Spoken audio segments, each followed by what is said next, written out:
ꯑꯍꯥꯟꯕ ꯃꯛꯇꯗ diamond TV ꯆꯦꯅꯦꯜꯕꯨ ꯌꯦꯡꯕꯤꯔꯤꯕ ꯃꯌꯥꯝ ꯄꯨꯝꯅꯃꯛꯄꯨ ꯃꯣꯏꯔꯥꯡꯊꯦꯝ ꯃꯦꯗꯤꯁꯟꯅ ꯇꯔꯥꯝꯅ ꯑꯣꯛꯆꯕꯒ ꯂꯣꯏꯅꯅ ꯈꯨꯔꯨꯝꯖꯔꯤ꯫ ꯍꯧꯖꯤꯛ ꯗꯥꯏꯃꯟ ꯇꯤꯚꯤꯒꯤ ꯅꯨꯃꯤꯗꯥꯡꯒꯤ ꯊꯧꯔꯝꯗ ꯁꯟꯗꯣꯛꯆꯔꯤ ꯏꯁꯩ ꯁꯛꯅꯁꯤ꯫ ꯊꯧꯔꯝ ꯑꯁꯤꯗ ꯑꯩꯈꯣꯏꯅ ꯁꯤꯖꯤꯟꯅꯖꯔꯤꯕ ꯅꯝꯕꯔ 7005-707-808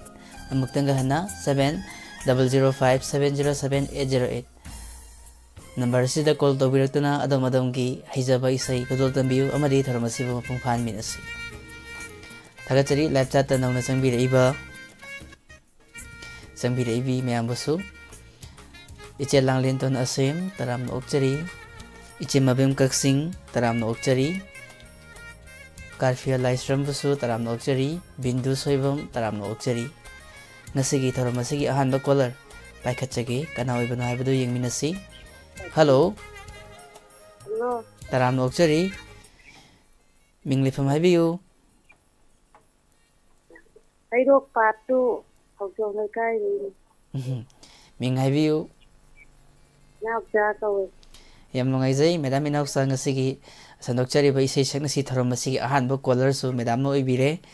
मथेल करी मथेल चाबिरगे मैडम ngasiदी हंगाम थोंगे सिंजू अमा चूरे योजा मथेल सिदी थार मचारी असी से करी इंजान चावनु मैडम येन थोंग चाजरे थार मचारी अब लेमे याम फजये ये नुंगाये थागचरी फोजी नुंसिबिदुना तंगिंगक्वा इसै हाइबैतबा होय नुंसिबिदुना हाइबिरक्पा याम नुंगाइजै मयामगी थौजालदगी थरम असी नुंगाइना पांथोकसबा ngamjariबनी मयामगी थौजालदगी थागचरी मयाम पुनमकपुसु हना हना अदो मैडम ngasiगी थरम असिदा करी इसै मयामदा ताहनबिदोइनो हैजी सैजी थार मचान थक्पदो ओइन तानिंगे अंत थक्पिरबो हाइबो तब अदो थरम असी याबिराबनिना कोइ लाइन अमतंग ओइरगसु आइसु सुम इसैदी खुदोल तमजरक्तोइनी अदो मैडम गिसु हैजबा इसै लाइन अमत ओइरगसु लाइन अनित ओइरगसु हैजबा मते मचुम खुदोल तमबिरमगदि हेना नुंगाइजदोइबा हैदी हैचे बतेन तंग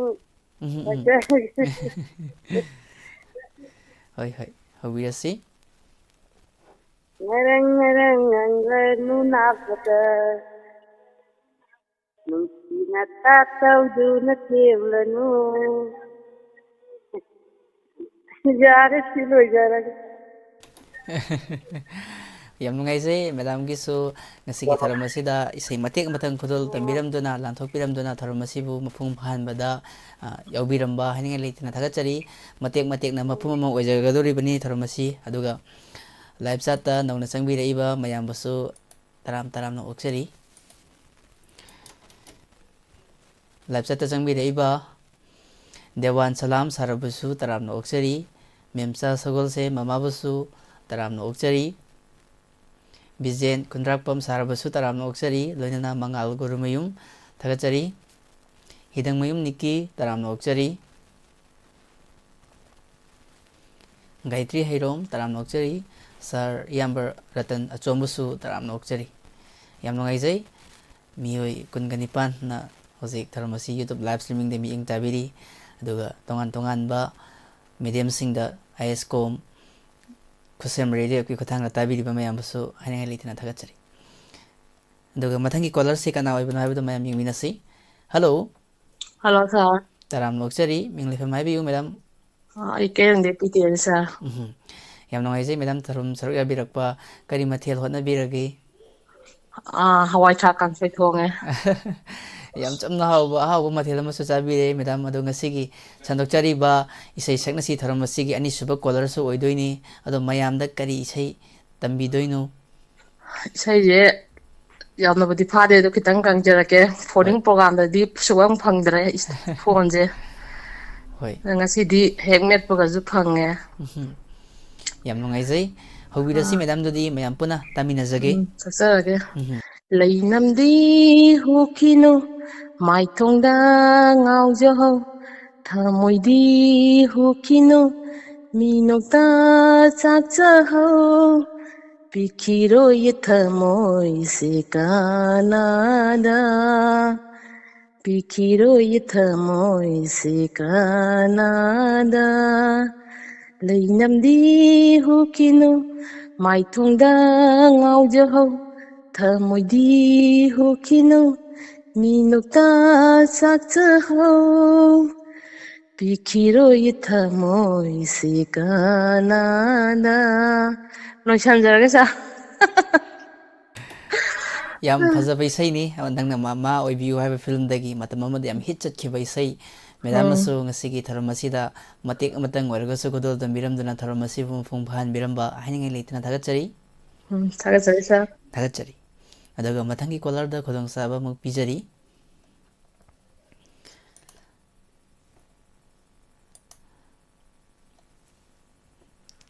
ꯍꯜꯂꯣ ꯍꯜꯂꯣ ꯇꯔꯥꯝꯅ ꯑꯣꯛꯆꯔꯤ ꯃꯤꯡ ꯂꯩꯐꯝ ꯍꯥꯏꯕꯤꯌꯨ ꯂꯩꯕꯨꯛꯄꯤꯗꯒꯤ ꯁꯅꯥꯊꯣꯏ ꯌꯥꯝ ꯅꯨꯡꯉꯥꯏꯖꯩ ꯁꯥꯔ ꯁꯅꯥꯊꯣꯏ ꯊꯧꯔꯝ ꯁꯔꯨꯛ ꯌꯥꯕꯤꯔꯛꯄ ꯀꯔꯤ ꯃꯊꯦꯜ ꯆꯥꯕꯤꯔꯒꯦ ꯉꯁꯤꯗꯤ ꯍꯪꯒꯥꯝ ꯆꯝꯐꯨꯠ ꯑꯣꯏꯅ ꯆꯥꯔꯦ ꯍꯣꯏ ꯍꯪꯒꯥꯝ ꯆꯝꯐꯨꯠꯁꯤ ꯌꯥꯝ ꯍꯥꯎꯋꯤ ꯍꯧꯖꯤꯛꯁꯤ ꯄꯦꯔꯦ ꯈꯔ ꯈꯔ ꯀꯥꯔꯛꯄꯒꯤ ꯌꯥꯝ ꯍꯥꯎꯕ ꯃꯇꯝꯅꯤ ꯁꯤꯡꯖꯨ ꯑꯃ ꯅꯥꯀꯟꯗꯒ ꯑꯗꯨꯝ ꯍꯥꯞꯄꯒ ꯍꯣꯏ ꯑꯗꯨꯒ ꯁꯣꯏꯖꯤꯟ ꯁꯤꯡꯖꯨ ꯑꯃꯁꯨ ꯌꯥꯎꯋꯦ ꯑꯁ ꯌꯥꯝ ꯅꯨꯡꯉꯥꯏꯖꯩ ꯁꯥꯔꯒꯤ ꯃꯊꯦꯜꯁꯤ ꯇꯥꯖꯕꯗ ꯆꯥꯅꯤꯡꯉꯛꯄ ꯐꯥꯎꯔꯛꯏ ꯍꯣꯏ ꯑꯗꯣ ꯁꯥꯔ ꯉꯁꯤꯒꯤ ꯏꯁꯩ ꯁꯛꯅꯁꯤ ꯊꯧꯔꯝ ꯑꯁꯤꯒꯤ ꯑꯍꯨꯝꯁꯨꯕ ꯀꯣꯂꯔꯁꯨ ꯑꯣꯏꯕꯤꯔꯦ ꯁꯥꯔꯅ ꯑꯗꯣ ꯃꯌꯥꯝꯗ ꯀꯔꯤ ꯏꯁꯩ ꯇꯥꯍꯟꯕꯤꯗꯣꯏꯅꯣ ꯕꯣꯅꯤꯌꯝꯅ ꯁꯛꯄ ꯋꯥꯈꯜꯒꯤ ꯍꯧꯔꯛꯐꯝ ꯑꯣꯏꯕꯅ ꯇꯧꯕꯗꯣ ꯑꯗꯣ ꯈꯨꯗꯣꯜ ꯇꯝꯖꯒꯦ ꯌꯥꯝ ꯅꯨꯡꯉꯥꯏꯖꯩ ꯁꯥꯔ ꯏꯁꯩ ꯍꯧꯕꯤꯁꯤ ꯃꯇꯝ ꯑꯃ ꯍꯧꯖꯤꯛ ꯏꯁꯩꯁꯤ ꯌꯥꯝ ꯀꯟꯅ ꯃꯌꯥꯝꯅ ꯄꯥꯝꯅꯔꯤꯕ ꯏꯁꯩ ꯑꯃꯁꯨ ꯑꯣꯏꯔꯤꯕꯅꯤ ꯑꯉꯥꯡꯗꯒꯤ ꯑꯍꯜ ꯐꯥꯎꯕ ꯂꯣꯏꯅ ꯈꯟꯕ ꯏꯁꯩ ꯑꯣꯏꯔꯤꯕꯅꯤ ꯏꯁꯩꯁꯤ ꯌꯥꯝ ꯅꯨꯡꯉꯥꯏꯖꯩ ꯁꯥꯔꯅꯁꯨ ꯈꯨꯗꯣꯜ ꯇꯝꯕꯤꯗꯣꯔꯦ ꯍꯥꯏꯕꯤꯔꯛꯄ ꯃꯌꯥꯝ ꯄꯨꯟꯅ ꯇꯥꯃꯤꯟꯅꯖꯒꯦ ꯍꯣꯏ ꯇꯝꯖꯔꯒꯦ ꯋꯥꯈꯜꯒꯤ ꯍꯧꯔꯛꯐꯝ ꯑꯣꯏꯕꯅ ꯅꯣꯡꯃꯇꯁꯨ ꯀꯥꯎꯗ꯭ꯔꯕ ꯅꯍꯥꯛꯄꯨ ꯑꯩꯅ ꯀꯔꯝꯅ ꯅꯤꯡꯁꯤꯡꯒꯅꯤ ꯆꯥꯡ ꯇꯧꯒꯦ ꯈꯜꯂꯗꯨꯅ ꯏꯃꯤꯠ ꯑꯁꯦ ꯎꯏꯁꯤꯜꯂꯕꯁꯨ ꯅꯪꯇꯒꯤ ꯁꯛꯇꯝꯅꯤ ꯎꯔꯤꯕ ꯊꯃꯣꯏꯗ ꯂꯣꯠꯇꯨꯅ ꯂꯩꯈ꯭ꯔꯕ ꯅꯍꯥꯛꯄꯨ ꯊꯃꯣꯏꯗ ꯂꯣꯠꯇꯨꯅ ꯂꯩꯈ꯭ꯔꯕ ꯅꯍꯥꯛꯄꯨ ꯃꯐꯝ ꯀꯗꯥꯏꯗ ꯊꯤꯔꯨꯒꯅꯤ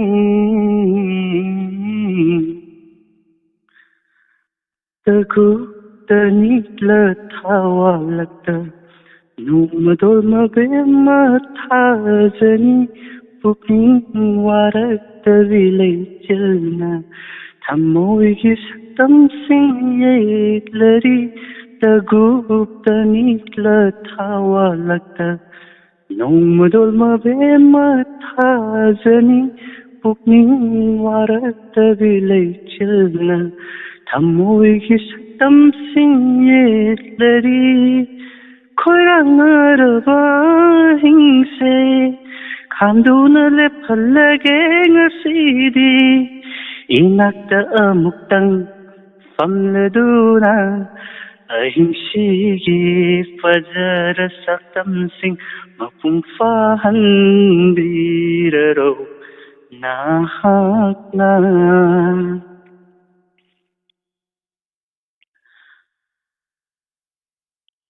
ꯍꯥꯏꯊꯔꯛꯄ ꯁꯝꯂꯥꯡꯅ ꯑꯩꯒꯤ ꯈꯖꯥꯏꯗ ꯊꯦꯡꯂꯛꯄ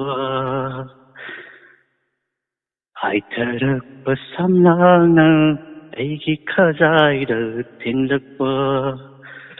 ꯀꯣꯛꯂꯔꯣꯏꯗꯕ ꯅꯪꯒꯤ ꯁꯛꯇꯝꯒꯤ ꯃꯆꯨꯁꯤꯡ ꯑꯩꯒꯤ ꯊꯃꯣꯏꯗ ꯍꯟꯖꯤꯟ ꯍꯟꯖꯤꯟ ꯍꯟꯖꯤꯟ ꯁꯪꯈꯔꯦ ꯅꯪꯉꯣꯟꯗ ꯂꯥꯏꯆꯨꯔꯕ ꯑꯩꯅ ꯍꯪꯂꯤ ꯋꯥꯍꯪꯂꯤꯁꯤꯡꯂ ꯅꯪꯉꯣꯟꯗ ꯂꯥꯏꯆꯨꯔꯕ ꯑꯩꯅ ꯍꯪꯂꯤ ꯋꯥꯍꯪꯂꯤꯁꯤꯡꯂ ꯅꯪꯕꯨ ꯀꯌꯥꯝ ꯀꯨꯏꯅ ꯉꯥꯏꯈꯣꯒꯦ ꯋꯥꯈꯜꯒꯤ ꯍꯧꯔꯛꯐꯝ ꯑꯣꯏꯕꯅ ꯅꯣꯡꯃꯇꯁꯨ ꯀꯥꯎꯗ꯭ꯔꯕ ꯅꯍꯥꯛꯄꯨ ꯑꯩꯅ ꯀꯔꯝꯅ ꯅꯤꯡꯁꯤꯡꯒꯅꯤ ꯆꯥꯡꯌꯦꯡ ꯇꯧꯒꯦ ꯈꯜꯂꯗꯨꯅ ꯏꯃꯤꯠ ꯑꯁꯦ ꯎꯏꯁꯤꯜꯂꯕꯁꯨ ꯅꯪꯇꯒꯤ ꯁꯛꯇꯝꯅꯤ ꯎꯔꯤꯕ. Thank you, sir. थागतरी याम फजना खुदल तंबिरमी सर ओरिजिनल सिंगर ना का हेन पंते. Thank you.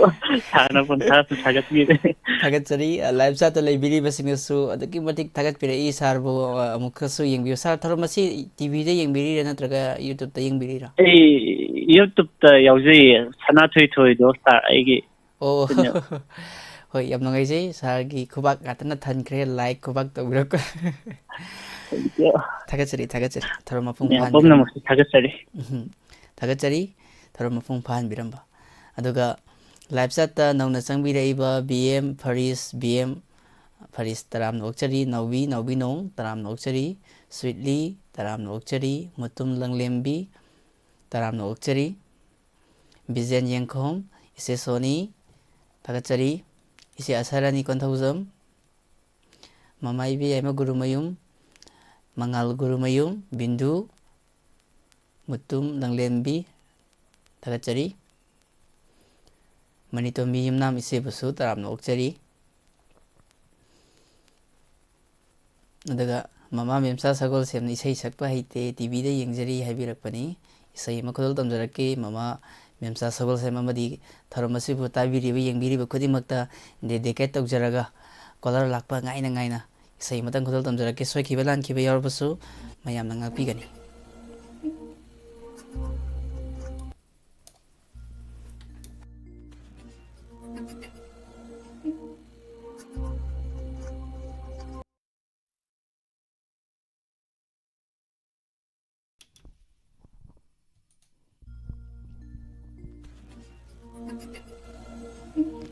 Kainabani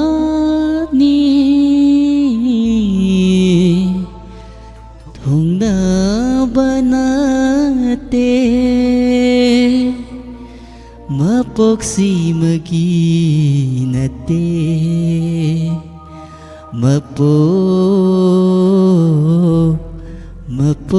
mapokhudingi Kolar ngaitang holder IPC say mateng matang kudol tamjaraga kol packet jagay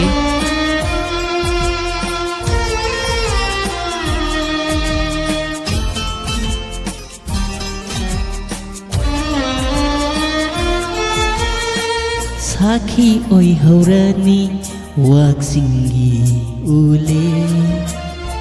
Sakhi oi haurani waksingi ule Ngairami matabu aigi punsisina Nungsi torbanda idum famladuna Nungsi torbanda idum famladuna Mahausagi minokto noglakidara Sakhi oi haurani waksingi ule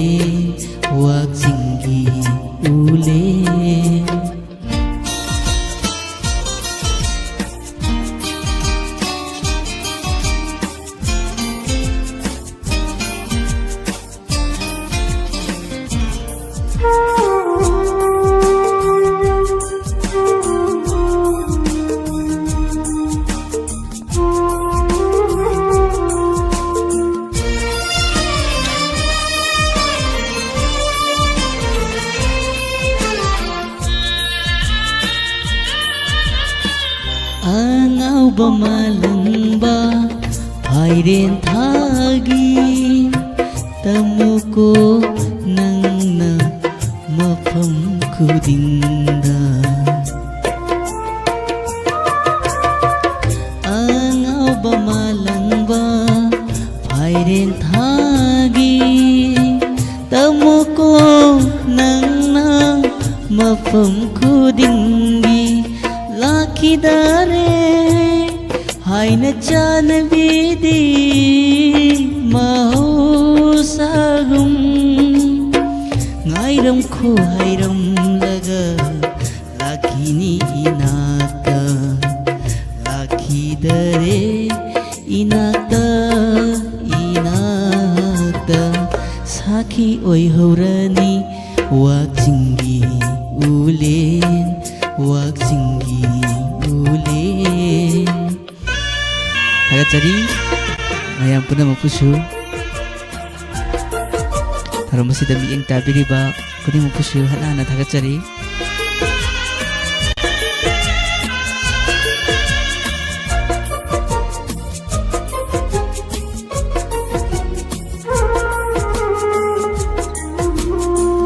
mahausaagi khongjat nangtani hongriba kumol amadagi kumol amada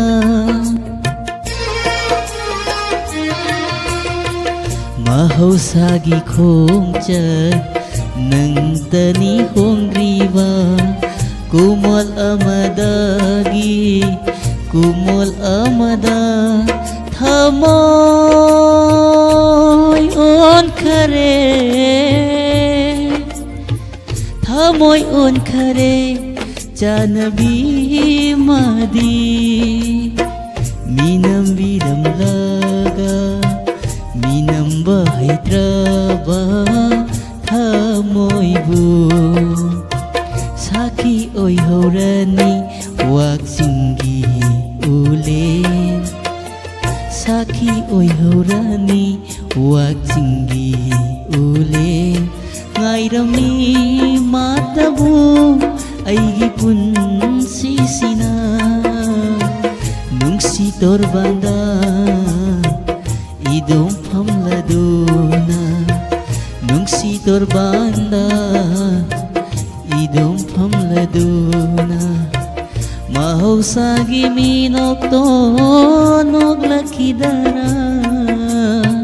saki oi horani waksingi ulen saki oi horani waksingi ulen saki oi horani waksingi ulen Agachari mayam punamukpusu hana aduga kolar amasuk ngasi kuina hola leibire warubiroi kol paikhatchage isai sibo live chat ta thagat pirakpa mayam busu hana thagachari hello hello taram nokchari ming lefam haibiu aigi ming Asad Ali kawega thagachari naw Asad Ali isai phajana sakpa koi diamond ki singer ni Ranbir Thauna kaina su sum kaujakraba inaw adu ngasigi isai sakna si tharam asida inaudi kari kana singer gi kari isai tan bidoino mangal moirang themgi isai ama mataw tamjai yam nungai jai inaw hobirasi mayam puna tamina jage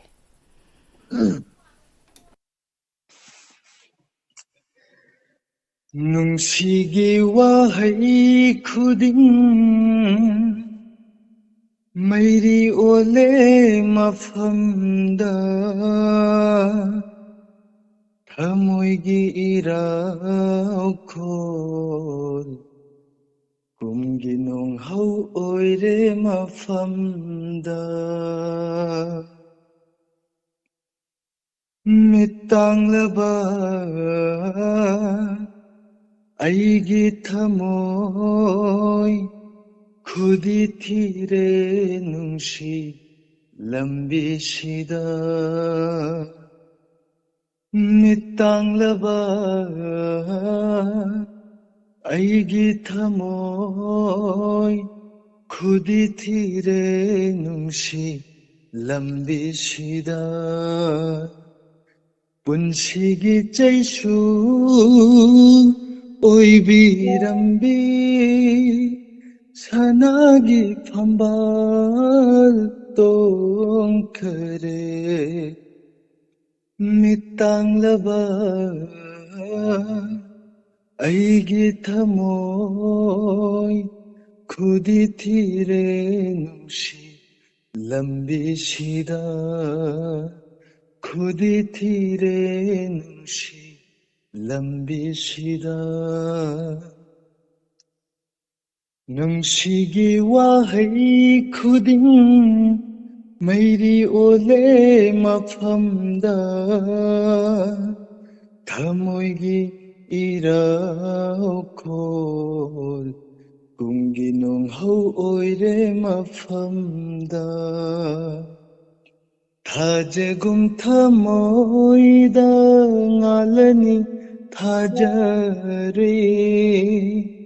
ꯂꯦꯡꯗ꯭ꯔꯕ ꯅꯨꯡꯁꯤꯒꯤ ꯅꯥꯎꯁꯨꯝ ꯋꯥꯍꯩꯗꯊꯥꯖꯒꯨꯝ ꯊꯃꯣꯏꯗ ꯉꯥꯜꯂꯅꯤ ꯊꯥꯖꯔꯦ ꯂꯦꯡꯗ꯭ꯔꯕ ꯅꯨꯡꯁꯤꯒꯤ ꯅꯥꯎꯁꯨꯝ ꯋꯥꯍꯩꯗ ꯃꯤꯠꯇꯥꯡꯂꯕ ꯑꯩꯒꯤ ꯊꯃꯣꯏ ꯈꯨꯗꯤ ꯊꯤꯔꯦ ꯅꯨꯡꯁꯤ ꯂꯝꯕꯤꯁꯤꯗ ꯈꯨꯗꯤ ꯊꯤꯔꯦ ꯅꯨꯡꯁꯤ ꯂꯝꯕꯤꯁꯤꯗ ꯊꯥꯖꯔꯨꯕ ꯏꯔꯥꯜ ꯑꯣꯏꯔꯕꯁꯨ ꯅꯪꯕꯨ ꯂꯦꯞꯀꯅꯤ ꯄꯨꯟꯁꯤꯗꯤ ꯅꯪꯒꯤꯗꯃꯛ ꯂꯦꯡꯗꯅ ꯊꯥꯖꯔꯨꯕ 이랄 오이라버슈 낭부 lepkani punshedi nangidamak lengdana thajari nangbuina ngaijari lakini khanna thajari nangbuina ngaijari lakini khanna ꯍꯣꯡꯈ꯭ꯔꯕꯁꯨ ꯅꯪꯅ ꯆꯠꯈ꯭ꯔꯕꯁꯨ ꯏꯅꯥꯛꯇꯩ ꯍꯣꯡꯈ꯭ꯔꯕꯁꯨ ꯅꯪꯅ ꯆꯠꯈ꯭ꯔꯕꯁꯨ ꯏꯅꯥꯛꯇꯩ ꯂꯣꯏꯖꯔꯒꯦ ꯊꯥꯒꯠꯆꯔꯤ ꯏꯅꯥꯎ ꯌꯥꯝ ꯐꯖꯅꯁꯨ ꯈꯨꯗꯣꯜ ꯇꯝꯕꯤꯔꯝꯃꯤ ꯏꯁꯩꯁꯦ ꯊꯥꯒꯠꯆꯔꯤ ꯑꯗꯨꯒ ꯂꯥꯏꯚ ꯆꯥꯠꯇ ꯂꯩꯕꯤꯔꯤꯕꯁꯤꯡꯅꯁꯨ ꯏꯅꯥꯎꯕꯨ ꯑꯗꯨꯛꯀꯤ ꯃꯇꯤꯛ ꯊꯥꯒꯠꯄꯤꯔꯛꯏ ꯏꯁꯩ ꯌꯥꯝ ꯍꯩꯕ ꯏꯅꯥꯎꯅꯤ ꯏꯅꯥꯎ ꯑꯁꯠ ꯑꯂꯤ ꯃꯌꯥꯝꯅ ꯍꯦꯟꯅ ꯈꯪꯕꯤꯔꯕ ꯗꯥꯏꯃꯟ ꯇꯤꯚꯤꯒꯤ ꯑꯐꯥꯎꯕ ꯁꯤꯡꯒꯔꯅꯤ ꯊꯥꯒꯠꯆꯔꯤ ꯊꯧꯔꯝ ꯌꯥꯎꯕꯤꯔꯝꯕ ꯑꯗꯨꯒ ꯃꯊꯪꯒꯤ ꯀꯣꯂꯔꯗ ꯑꯃꯨꯛ ꯈꯨꯗꯣꯡꯆꯥꯕ ꯑꯃꯨꯛ ꯄꯤꯖꯔꯤ ꯂꯥꯏꯚ ꯆꯥꯠꯇ ꯂꯩꯕꯤꯔꯤꯕ ꯏꯌꯥꯝꯕ ꯁꯒꯥꯄꯝ ꯑꯟꯖꯟ ꯇꯔꯥꯝꯅ ꯑꯣꯛꯆꯔꯤ ꯁꯥꯔ ꯔꯥꯃꯦꯟꯗ꯭ꯔꯣꯕꯨꯁꯨ ꯇꯔꯥꯝꯅ ꯑꯣꯛꯆꯔꯤ ꯗꯩꯅ ꯗꯦꯕꯤ ꯏꯃꯥꯕꯨꯁꯨ ꯇꯔꯥꯝꯅ ꯑꯣꯛꯆꯔꯤ ꯊꯥꯒꯠꯆꯔꯤ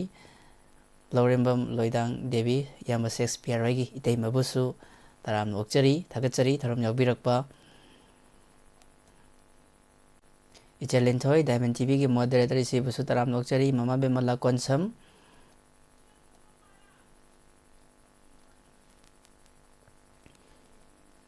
ꯊꯥꯒꯠꯆꯔꯤ ꯃꯌꯥꯝ ꯄꯨꯝꯅꯃꯛꯄꯨꯁꯨ ꯍꯟꯅ ꯍꯟꯅ ꯖꯤ.ꯄꯤ. ꯇꯅꯨ ꯑꯣꯏꯅꯥꯝꯗꯥꯝ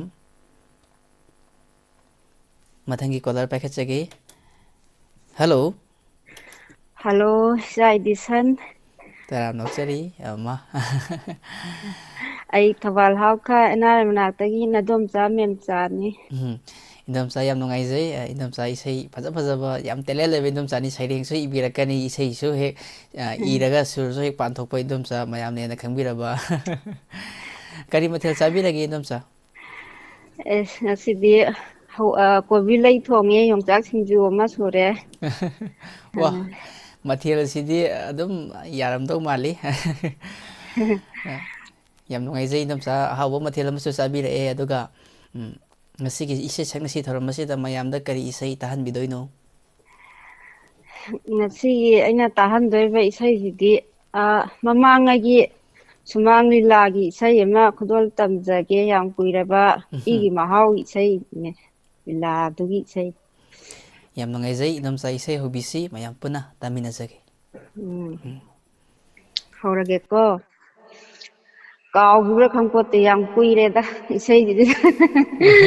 ꯀꯣꯛꯇ ꯈꯤꯇꯪ ꯀꯩꯅꯣ ꯅꯞꯐꯧꯕꯗꯣ ꯉꯪꯉꯛꯇꯣꯏꯅꯦ ꯍꯣꯏ ꯌꯥꯝ ꯅꯨꯡꯉꯥꯏꯖꯩ ꯄꯂꯦꯝ ꯅꯪꯕꯨ ꯅꯨꯡꯁꯤꯕꯤ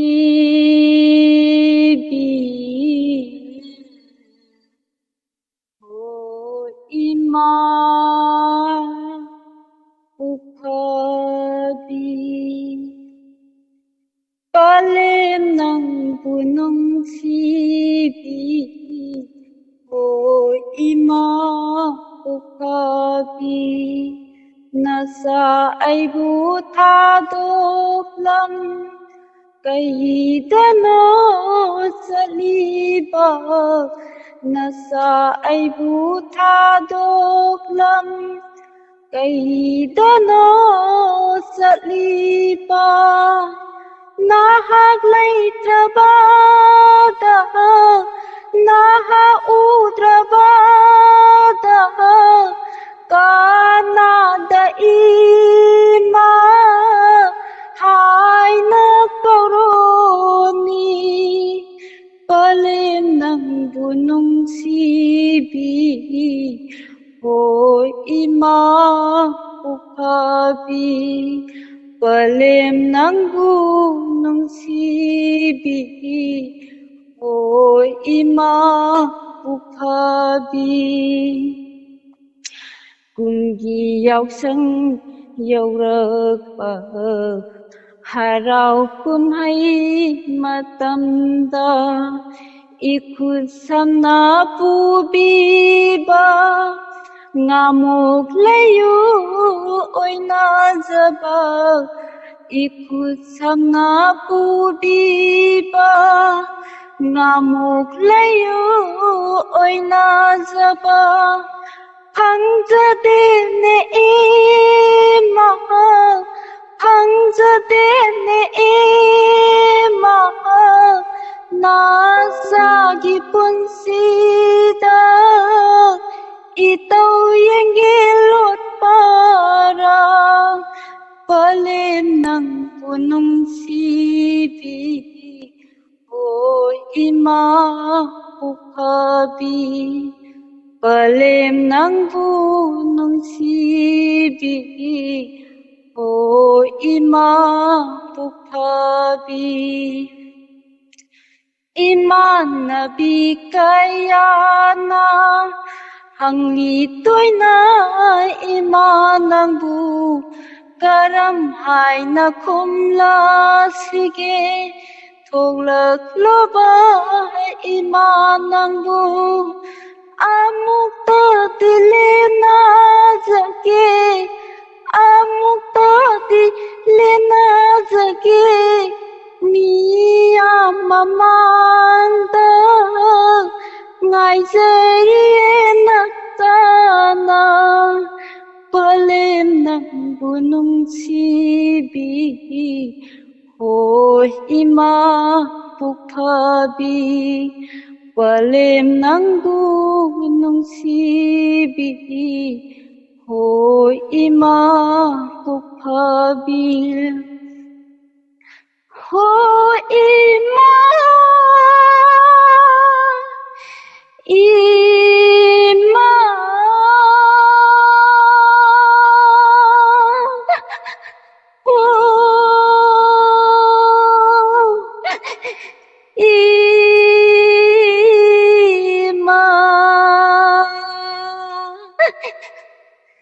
loisinjarage Thagatsari yam fazanasu isai khudol tambirami yam nungsiba isaini live chat ta lebiriba leibiribisingnasu endomsagi isai aduki matik thagatpirai nasanasu hana thagatsari thorom saruk yabiramba thoroma phungphani thagatsari mayambusu ado icha ibisana ai isai nahatpiraba ado amtang ngango horen ngak leraga hoi hoi yaroidro mayek hekta kaujaba adu isai budi sum sur budi hape lejare naihatpiramganu haibama hoi dumsa sum ngasimang natragaso endomsagi isai do khudol tamjage hoine ado aina sum interest tokjaba aniko hoi hoi hoi endomsagi isai thamjarage hoi hoi thagatsari aduga maraksida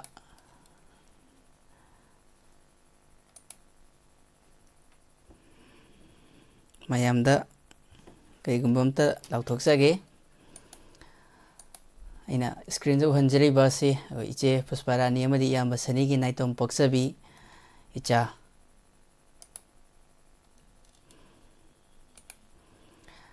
ngasepam thasum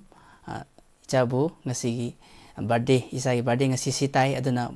isagi yaiphamangol pijari toru toru khuding makta mai pakpa ana yek yaudaba mama babagi mateng pangba ngamba mama babagi seba tauba ngamba ꯑꯆꯧꯕ ꯃꯤꯊꯣꯏ ꯃꯤꯍꯦꯟꯕꯤ ꯑꯣꯏꯕꯤꯌꯨ ꯍꯥꯏꯅꯁꯨ vote ꯄꯤꯖꯔꯤ ꯊꯥꯒꯠꯆꯔꯤ ꯑꯗꯨꯒ ꯏꯆꯦ ꯄꯨꯁꯄꯥꯔꯥꯅꯤꯅ ꯁꯛꯄꯤꯈꯤꯕ ꯏꯁꯩ ꯃꯇꯦꯛ ꯑꯃꯇꯪ ꯈꯨꯗꯣꯜ ꯇꯝꯖꯒꯦ ꯏꯆꯥꯒꯤ ꯕꯥꯔꯗꯦꯒꯤ ꯃꯔꯤ ꯂꯩꯅꯅ ꯉꯥꯁꯦꯞꯄꯝ ꯊꯥꯁꯨꯝ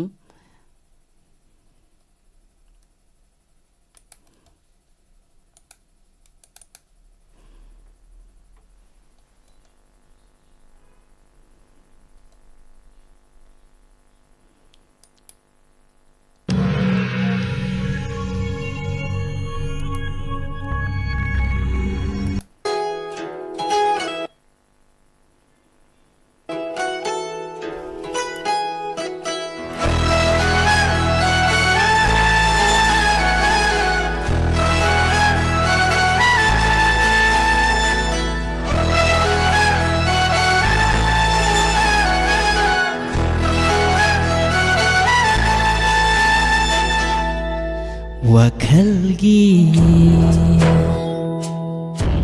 ꯍꯧꯔꯛꯐꯝ ꯑꯣꯏꯕꯅ ꯅꯣꯡꯃꯇꯁꯨ ꯀꯥꯎꯗ꯭ꯔꯕ ꯅꯍꯥꯛꯄꯨ ꯑꯩꯅ ꯀꯔꯝꯅ ꯅꯤꯡꯁꯤꯡꯒꯅꯤ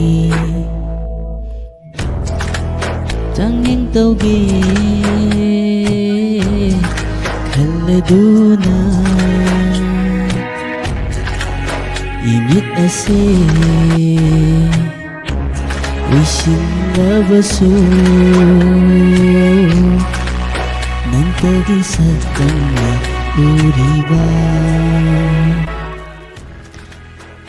이자 ngaseppam thasumgi birthday ga mari linana iche pushparani na sakpikibi isai si mate amutang khudal tamjabani isagi taru pa khuding makta mai pak po oibiu haina su wish taujari thagachari aduga mathangi caller amuk paikhatchage hello taram noksari minglefam haibiu hello ai tawjara ibase khuyathongdagi pukhambam sama yam ngai ma taram noksari thorom kuire yaubirakhidaba ngasi chejwa akhoi maibam maimuna sakpa amakata matau tamakedo yam ngai ima kari mathel sabidagi ima ngasi je sakti chadri thongbo budi loire kari kobi thongo hoi matamgi mathel ahauba masu sabi dori hoi ima isai hobisi me puna taminajage aigi nungsi lambida mabu amuguraroi marang manglanda lakpanatana laglaroi marang manglanda ubanatana uraroi aigi nungsi lambida manu makraba mai thongna khoyum momon tauduna lasnara re ai hagu amamba wakhalbi manglanda aigi nungsi lambida mabu amuguraroi marag manglanda lakpanatana laglar ibu ai lochingjargi matangza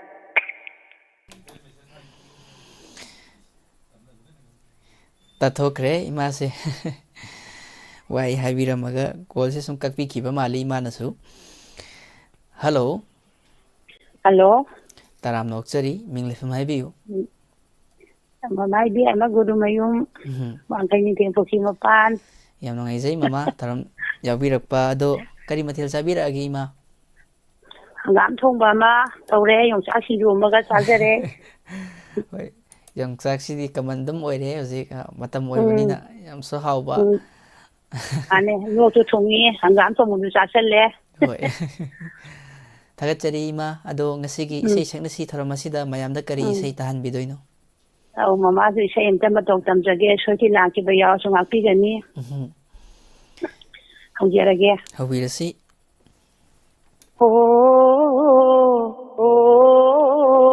ꯀꯥꯏꯅꯔꯝꯗꯥꯏ ꯅꯨꯡꯁꯤꯕ ꯀꯣꯆꯤ ꯊꯥꯡꯕ ꯍꯧꯔꯛꯂꯦ ꯈꯨꯝꯕ ꯉꯝꯂꯣꯏꯗꯕ ꯋꯥꯍꯪ ꯇꯠꯇꯅ ꯍꯪꯂꯛꯄ haurakle tatana hangakpa haurakle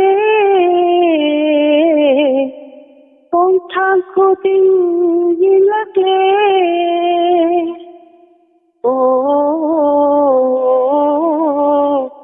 kaina ramdai nungsiba kochi thangba haurakle Ahinba kanabu uraga Posibu mirai kallaba Ahinba kanabu uraga Posibu mirai kallaba Nahagna ninjaba mahagna Nanghu mirai rami kupta Nungadi soiroi nangsu Kaina bay awaba Nungadi suroi nangsu kaina bay awaba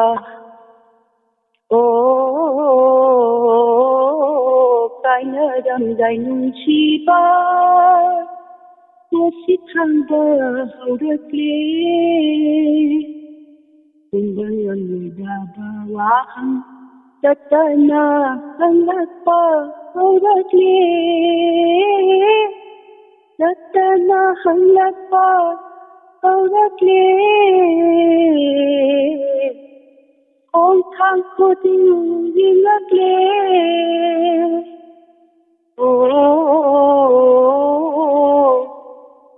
Numbada thungdari haiduna Nasibu iran siraba Nahagna ninjaba mahagna Nanghu mirai rami kupta Nungadi soiroi nangsu kaina bay kawaba Aina chakli pa may chakli asuna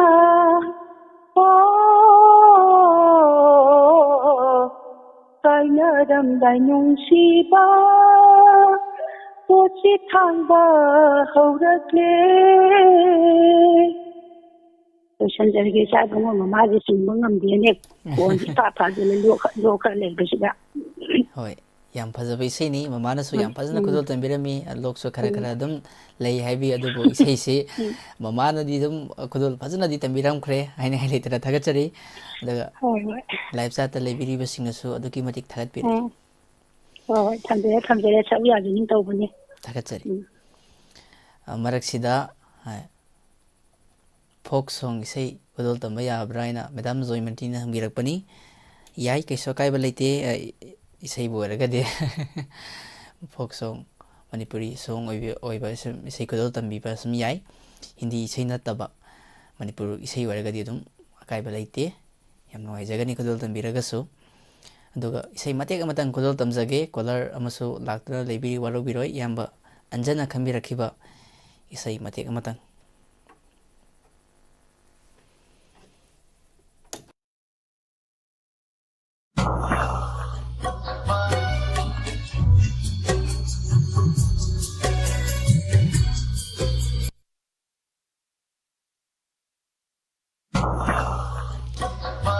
Ai khối sẽ khăng đê hay anh na kari thok lagaba tungi pun sina kari oi rakani tungi pun sina kari oi rakani Halubadano nan kiba khan hode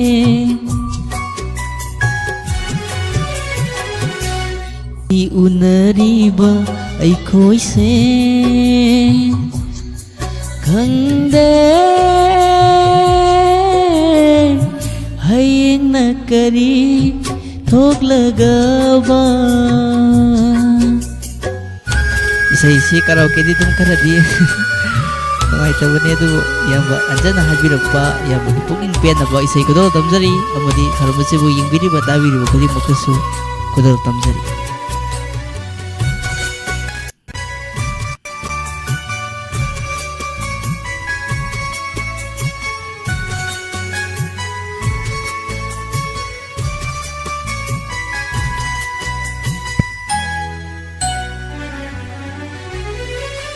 ꯅꯣꯡꯃ ꯁꯤꯔꯒ ꯂꯣꯏꯔꯕ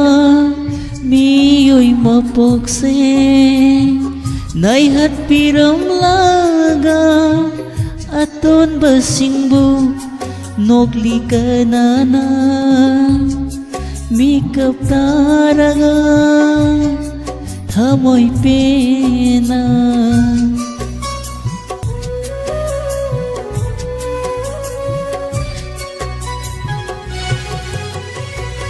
ꯅꯣꯡꯃ ꯁꯤꯔꯒ ꯂꯣꯏꯔꯕ ꯃꯤꯑꯣꯏ ꯃꯄꯣꯛꯁꯦ ꯅꯩꯍꯠꯄꯤꯔꯝꯂꯒ ꯑꯇꯣꯟꯕꯁꯤꯡꯕꯨ ꯅꯣꯛꯂꯤ ꯀꯅꯥꯅ ꯃꯤꯀꯞ ꯇꯥꯔꯒ ꯊꯃꯣꯏ ꯄꯦꯟꯅ ꯇꯦꯜꯂꯕ ꯄꯨꯟꯁꯤꯒꯤ ꯂꯝꯕꯤ ꯑꯁꯤꯗ ꯑꯆꯧꯄꯤꯁ ꯀꯔꯤꯒꯤ ꯊꯝꯕꯤꯔꯝꯂꯤ ꯉꯁꯤ ꯎꯅꯔꯤꯕ ꯑꯩꯈꯣꯏꯁꯦ ꯈꯪꯗꯦ ꯍꯌꯦꯡꯅ ꯀꯔꯤ ꯊꯣꯛꯂꯒꯕ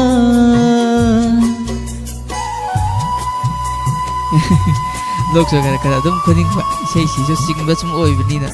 ꯃꯔꯛꯇ ꯑꯁꯣꯏ ꯑꯉꯥꯝ ꯌꯥꯎꯔꯕꯁꯨ ꯃꯌꯥꯝꯅ ꯄꯨꯛꯆꯦꯜ ꯆꯥꯎꯅ ꯉꯥꯛꯄꯤꯒꯅꯤ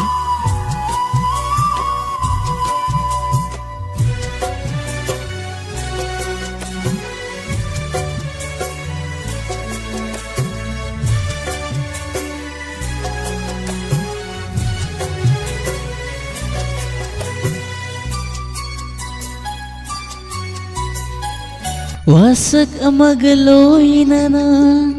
lakhi taibangda khomlang laman singge panthau khonggulige khangde bidina kari amu tamligaba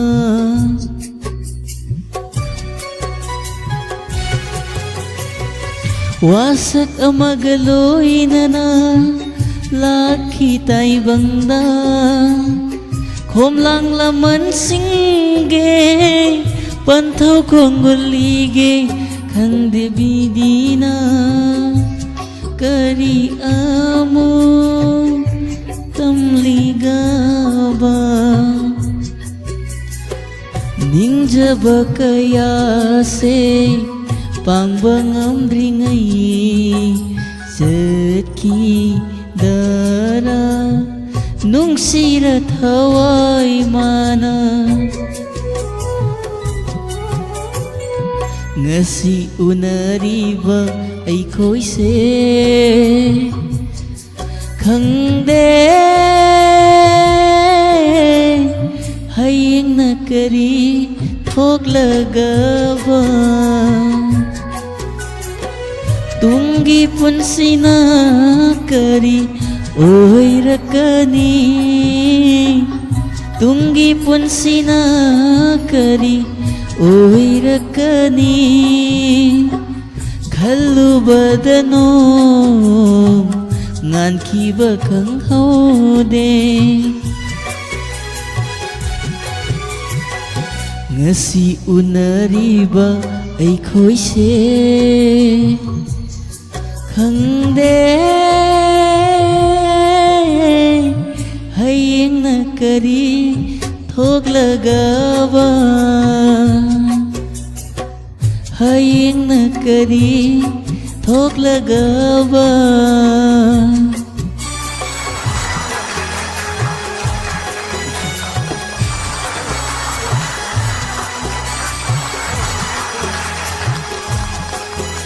ꯏꯁꯩꯁꯤ ꯈꯨꯗꯣꯜ ꯇꯝꯖꯕꯗ ꯁꯣꯏꯈꯤ ꯂꯥꯟꯈꯤꯕ ꯌꯥꯎꯔꯕꯁꯨ ꯃꯌꯥꯝꯅ ꯄꯨꯛꯆꯦꯜ ꯆꯥꯎꯅ ꯉꯥꯛꯄꯤꯒꯅꯤ ꯏꯁꯩꯁꯤꯕꯨ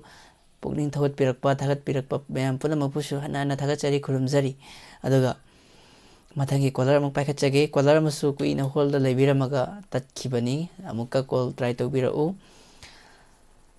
ꯀꯣꯜ ꯄꯥꯏꯔꯒ ꯂꯩꯔꯒ ꯇꯠꯈꯤꯕꯁꯤꯁꯨ ꯃꯈꯣꯏꯗ ꯅꯨꯡꯉꯥꯏꯖꯍꯧꯗꯕꯁꯨ ꯁꯨꯝ ꯂꯩ ꯑꯗꯨꯅ ꯀꯣꯜ ꯐꯪꯕ ꯑꯣꯏꯕꯤꯌꯨ ꯍꯥꯏꯅꯁꯨ ꯊꯝꯖꯔꯤ hello Hello, good ꯇꯔꯥꯝ evening, sir. Edison. ꯇꯔꯥꯝ ꯅꯣꯛꯆꯔꯤ ꯁꯥꯔ ꯃꯤꯡ ꯂꯩꯐꯝ ꯑꯝꯇꯪ ꯈꯪꯖꯒꯦ Sir Edison, I didn't say on Kaidaki. I will be tennis, sir. ꯌꯥꯝ ꯅꯨꯡꯉꯥꯏꯖꯩ ꯁꯥꯔ ꯑꯍꯩꯕꯝ ꯖꯤꯇꯦꯟ ꯑꯩꯈꯣꯏ ꯊꯧꯔꯝ ꯑꯁꯤꯕꯨ ꯅꯨꯡꯁꯤꯕꯤꯕꯁꯤꯡꯒꯤ ꯂꯛꯇꯒꯤ ꯁꯥꯔꯁꯨ ꯑꯃꯅꯤ ꯁꯥꯔ ꯀꯔꯤ ꯃꯊꯦꯜ ꯆꯥꯕꯤꯔꯒꯦ ꯉꯁꯤꯁꯤꯕꯨ Sir, ngꯁꯤꯗꯤ ꯗꯥꯎ ꯌꯥꯅꯅꯕ ꯍꯥꯏꯗꯅ ꯍꯥꯎꯕꯁꯦ ꯑꯅꯤ ꯁꯨꯔꯦ ꯏꯁꯤꯡꯒꯤꯅꯦ ꯀꯪꯐꯥꯜꯒꯤꯅꯦ ꯄꯨꯟꯁꯤꯜꯂꯦ ꯉꯁꯤꯗꯤ ꯑꯗꯨꯕꯨ ꯏꯁꯤꯡꯒꯤ ꯀꯪꯐꯥꯜꯒ ꯄꯨꯟꯁꯤꯜꯂꯒ ꯀꯔꯤ ꯑꯣꯏꯗꯣꯏꯅꯣ ꯁꯥꯔ ꯀꯩꯅꯣꯅꯤ ꯏꯁꯤꯡꯒꯤꯅ ꯉꯥ ꯇꯥꯔꯦ ꯁꯥ ꯍꯣꯏ ꯑꯗꯨ ꯀꯪꯐꯥꯜꯒꯤꯅ ꯕꯣꯏꯂꯔ ꯇꯥꯔꯦ ꯁꯥ ꯍꯣꯏ ꯌꯥꯝ ꯑꯃꯅ ꯅꯨꯡꯉꯥꯏꯖꯩ ꯑꯌꯨꯛꯀꯤꯅꯤ ꯑꯃꯅ ꯍꯧꯖꯤꯛ ꯅꯨꯃꯤꯗꯥꯡꯒꯤꯅꯤ ꯑꯗꯨ ꯑꯅꯤꯗꯨꯃ ꯑꯗꯨꯝ ꯄꯨꯟꯁꯤꯜꯂꯦ ꯁꯥ ꯑꯗꯨꯒ ꯍꯋꯥꯏ ꯃꯨꯕꯤꯒ ꯑꯂꯨꯒ ꯏꯔꯣꯟꯕ ꯑꯃꯒ ꯑꯗꯨꯃꯥꯏꯅ ꯁꯨꯝ ꯄꯥꯡꯅꯕ ꯍꯣꯏ ꯆꯥꯕ ꯌꯥꯗ ꯌꯥꯗ ꯄꯨꯈꯝ ꯑꯋꯥꯡꯕ ꯑꯃꯗꯤ ꯂꯣꯏꯁꯤꯜꯂꯝꯗꯧ ꯃꯥꯜꯂꯤ ꯈꯔ ꯆꯥꯛꯂꯨꯛ ꯐꯖꯕ ꯑꯃ ꯍꯥꯏꯇꯥꯔꯦꯀꯣ ꯁꯥꯔ ꯊꯕꯥꯟꯗꯕꯨ ꯀꯌꯥ ꯋꯥꯡ ꯆꯥꯎꯗꯦ ꯑꯗꯨꯒ ꯆꯥꯛꯁꯤꯗꯤ ꯑꯗꯨꯝ ꯋꯥꯡ ꯆꯥꯎꯋꯦ ꯁꯥꯔ ꯌꯥꯝ ꯅꯨꯡꯉꯥꯏꯖꯩ ꯁꯥꯔꯒꯤ ꯃꯊꯦꯜꯁꯦ ꯇꯥꯖꯕꯗ ꯆꯥꯅꯤꯡꯉꯛꯄ ꯆꯥꯛꯁꯦ ꯉꯁꯥꯏ ꯆꯥꯖꯔꯨꯕꯗ ꯑꯃꯨꯛ ꯆꯥꯛꯁꯦ ꯈꯪꯂꯥꯝ ꯂꯥꯝꯈꯠꯂꯛꯄꯒꯨꯝ ꯑꯃꯁꯨ ꯇꯧꯔꯛꯏ ꯁꯥꯔꯒꯤ ꯃꯊꯦꯜ ꯍꯪꯖꯔꯨꯕꯁꯤꯗꯤ ꯌꯥꯝ ꯅꯨꯡꯉꯥꯏꯖꯩ ꯑꯗꯣ ꯁꯥꯔ ꯉꯁꯤꯒꯤ ꯏꯁꯩ ꯁꯛꯅꯁꯤ ꯊꯧꯔꯝ ꯑꯁꯤꯗ ꯃꯌꯥꯝꯗ ꯀꯔꯤ ꯏꯁꯩ ꯇꯝꯕꯤꯗꯣꯏꯅꯣ ꯁꯥꯔ ꯏꯁꯩꯁꯤ ꯂꯩꯃ ꯐꯤꯂꯝꯗꯒꯤ ꯎꯗꯤꯠ ꯅꯥꯔꯥꯌꯟ ꯁꯛꯄ ꯀꯣꯏꯖꯥꯏꯅꯔꯕꯤ ꯊꯝꯂꯥꯡꯂꯛꯇꯒꯤ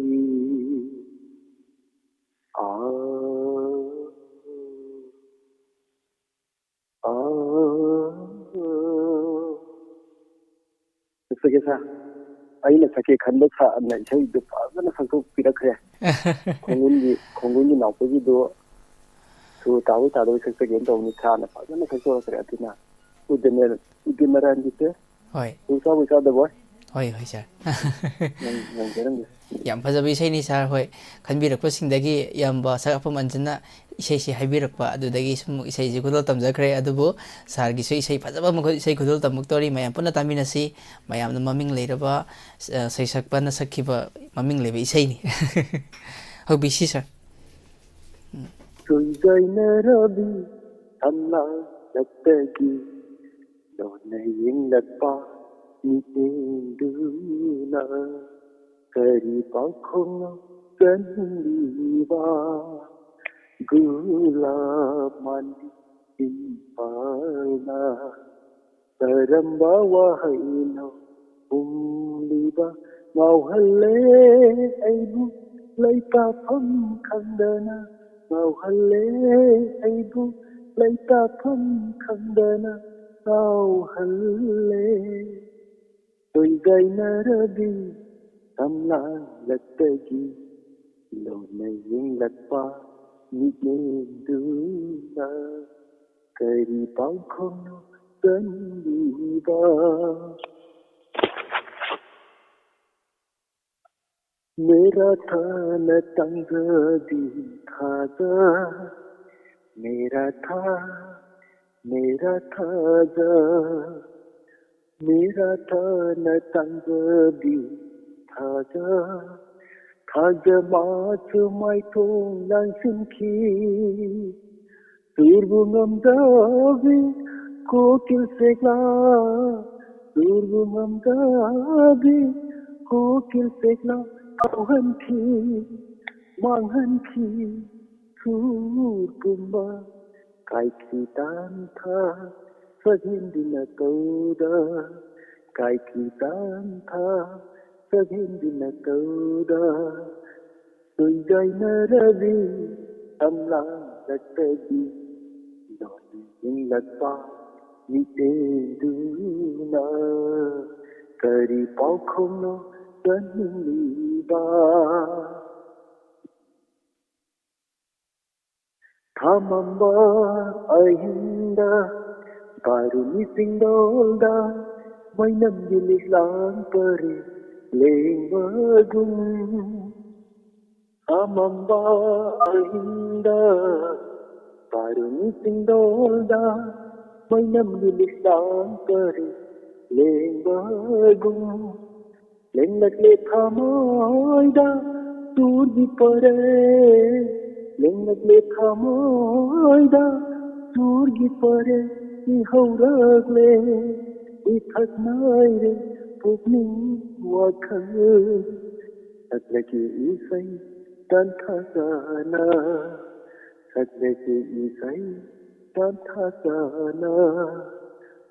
Toidaina rabi Tamla Dattagi Dona Yinglatpa Nitlindusa Kari Paukono Taniliba Hula Mandi Simpalna Karama Wahayino Umbiba Nauhale Aibu Laita Tham Khandana Nauhale Aibu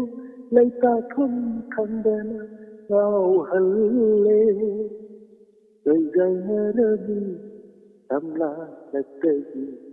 Lona Yinglatpa Nitinduna Kari Paukono Gandiba. Itu kan? Thagatsari sir asengba singer da kai han ponte da sara kudul tambirei se. Itu kan? Thagatsari habiyu. Sakari da ko si phangjan ba du da ya to puga phakse sai sai kainom tau tapi di bitina ngapi gani pam to bi sum function culture bani Hoi adu sar saktok paga sakba haibse yam awaba mani ai ding hakpo ojaraga sum saksaba bauda puksi thallaga lai timing da di hek sei se sakpada sum awaba sum oi adu sar di hek tok paga su kudol tambirai adu isei se thauram se paman ki kana saksan sana gail sum to ne ba thauram ki ta na ta na hoi sakse so party na da ko si phangjan la bai ta da Nasi nasak sa bagi igi awab si makhanjare pamjaru bagi sambang si aduna amka suharna tadi bisinga sayam jauh kiwa panamak napi gani. Thagatsari sar iram sefai awang lekai dagi ahibam jiten sar ne sei phajaba mukudol tambiram ba live chat lebiri bisinisu yam thagat birai sar bo Thagatsari aduga live chat lebiri ba monau inam taramno oksari yamba mujau kanbam diamond tv gi moderator yamba busu taramno oksari loinana yumkhaiba mehlen moram kanong nene busu taramno oksari ise bembe morang them taramno oksari ise thangjam anjana iche ngathem maria anan oinam Thagatsari iche robita simba khan taramno oksari mama bemala konsam memcha atom ima busu taramno oksari Somobala Sorokhaibam Medam Busu Taramno Oksari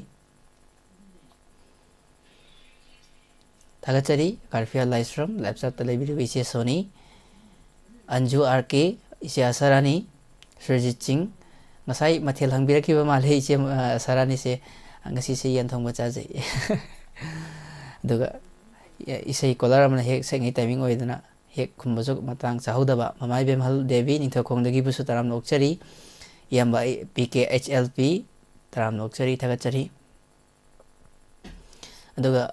inau Ali Asad Alina haibirakiba music tharaga karaoke tharaga sakpa yabado khoi sida studio dagi thabadadi second amani chenai aduna isai haibasi dabo second ama phada marka talama hek hogi isai se sum soibo oidoini aduna adu kitang khudong sa dawdi mande sidagi tharaga di aduga inaugi adomdagi karaoke khudol taharaga isai khudol tambirakpadi dum yai mayam sum tabal so yam nungai gani khanjai adu khoi chondagi thabagi oina di khudong sabadu thamjadre adu tabada kitang nungai do mandabagi Thagatsari aduga mathangi caller amuk pakhache hello hello good evening sir edition good evening sir yam nungai jai khoi sir mayam dal minglefum da khan si hak pudi khangjare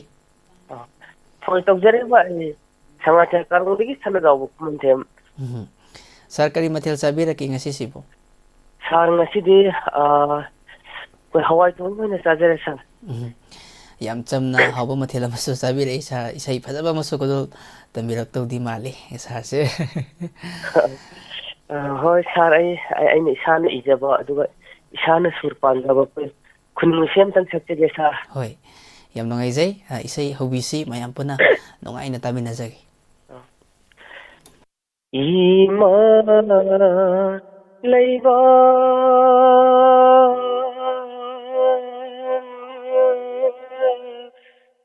Manipur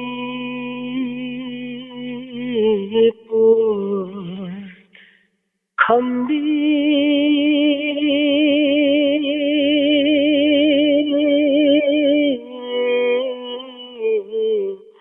Khambi mai haure iramdam thoraglo pari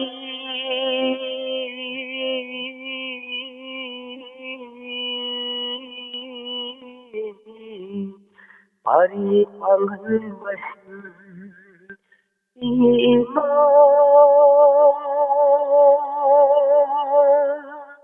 leiba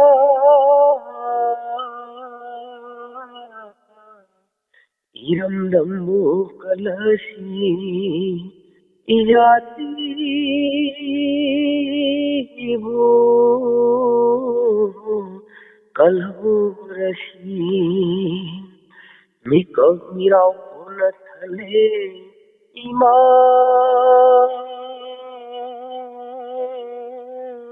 leiba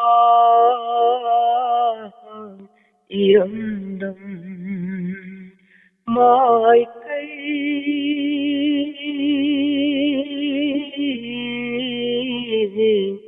mai kai tumna sagle khambi mai hore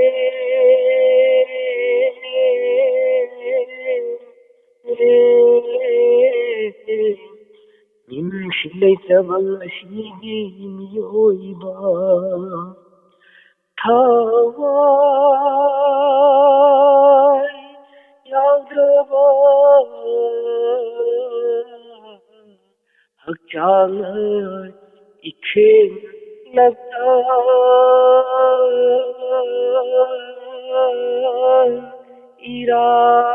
iranare himali baki damar se athoba pari mamoloi irai sasin thoralo ima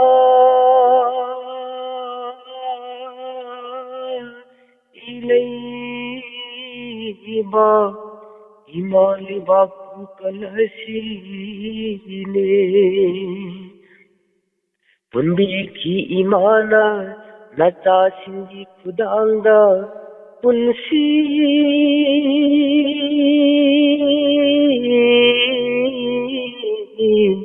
punsi singi niyomlaba eng kujo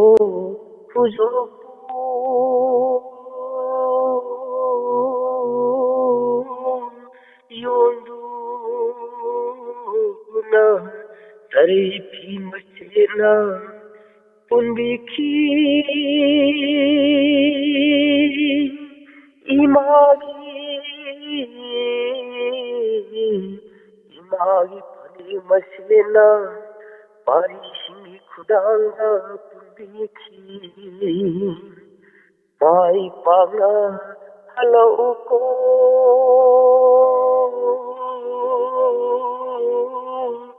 haiduna nanthai biki macha singi makokta imalai bapu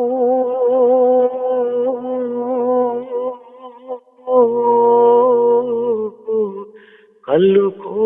athovasin paje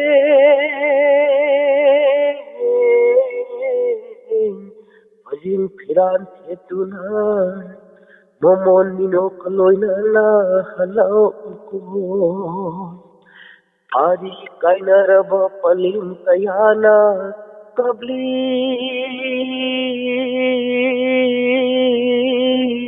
tiếng thari hikna kabi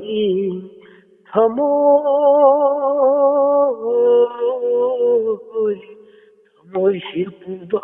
mamdare kallasi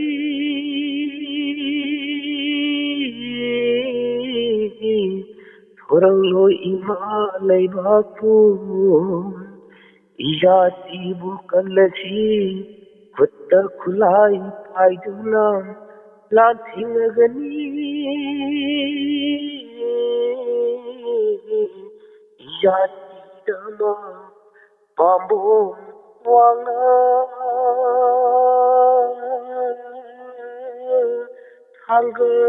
thangatuna igi haurakam imani baku kangani ima leiba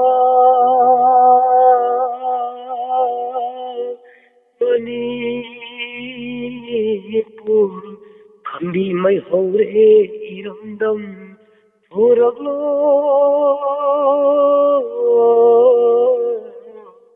pari pangan basin tojage sa ꯊꯥꯒꯠꯆꯔꯤ ꯌꯥꯝ ꯐꯖꯕ folk song ꯑꯃꯁꯨ ꯑꯩꯈꯣꯏꯒꯤ ꯏꯃꯥ ꯂꯩꯕꯥꯛꯄꯨ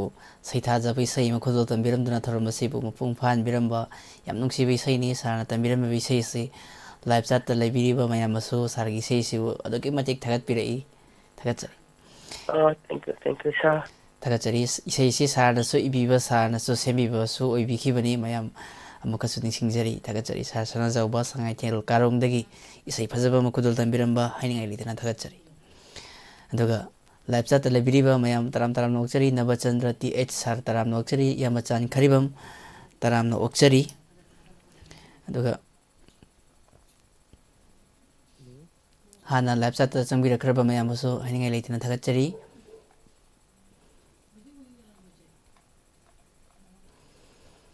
ꯑꯗꯨꯒ ꯏꯁꯩ ꯑꯔꯤꯕ ꯑꯃ ꯈꯨꯗꯣꯜ ꯇꯝꯕꯤꯔꯣꯏꯅ ꯏꯆꯜ ꯁꯨꯇꯤꯁꯤ ꯍꯥꯏꯕꯤꯔꯛꯈꯤꯕ ꯑꯗꯨꯒ ꯈꯨꯗꯣꯜ ꯇꯝꯖꯔꯛꯀꯦ ꯏꯁꯩ ꯃꯇꯦꯛ ꯑꯃꯇꯪ ꯈꯨꯗꯣꯜ ꯇꯝꯖꯒꯦ ꯁꯥꯡꯗ꯭ꯔꯒꯁꯨ ꯀꯣꯂꯔ ꯑꯃꯁꯨ ꯍꯣꯜꯗ ꯂꯩꯕꯤꯔꯤ ꯃꯌꯥꯝꯕꯨ ꯇꯔꯥꯝꯅ ꯑꯣꯛꯆꯔꯤ ꯏꯌꯥꯝꯕ ꯆꯥꯅ ꯀꯔꯤ ꯃꯊꯦꯜ ꯆꯥꯕꯤꯔꯛꯀꯦ ꯍꯪꯕꯤꯔꯛꯄꯅꯤ ꯉꯁꯤꯁꯤ ꯏꯌꯥꯝꯕ ꯌꯦꯟ ꯊꯣꯡꯕ ꯆꯥꯖꯩ ꯈꯨꯗꯣꯜ ꯇꯝꯖꯒꯦ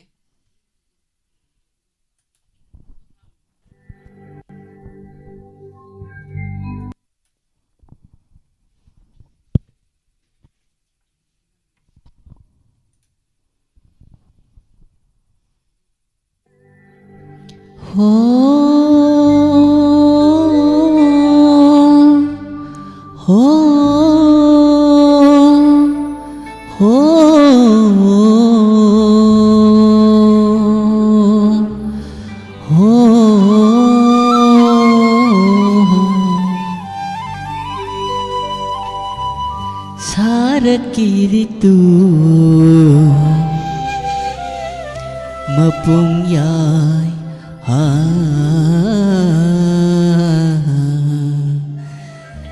Ming na chatli mera tha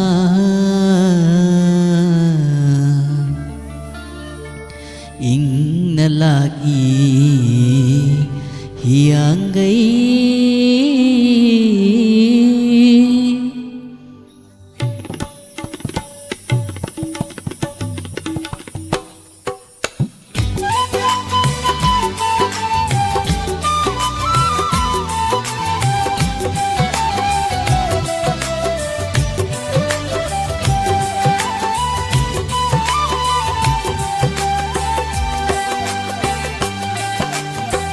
Sumang khuding merawa Sumang khuding merawa Thau mai pareng diwali Baila dila sanjinba Govardhan bukurumba Sumang khuding merawa Thau mai pareng diwali Baila dila sanjinba Govardhan bukurumba Hari uthan kangjingba Hari koloi sakna tha lying परै चेतना था haricot लोइ सक्न था जोयो जोयो राधे गोविन्द राधे जोयो जोयो Radhe Govind Radhe Radhe Radhe Govind Radhe Radhe Radhe Govind Radhe Jadi mayam pun nama kusu isi kedua tangga berasa kilang kiwi aro busu mayam ngopi kini rasa pumbatilla govinda girasagi prema rasa khaurang ba bhaktali singkayana I khaulang ba kokna ba thamoi pena thakna tha I khaulang ba kokna ba thamoi pena thakna tha Isi Diamond TV ki mama singda dedicate taujari Rasa pumbatilla basri govinda girasagi prema rasa khaurang ba bhaktali singkayana I khaulang ba kokna ba thamoi pena thakna tha I khaulang ba kokna ba thamoi pena thakna tha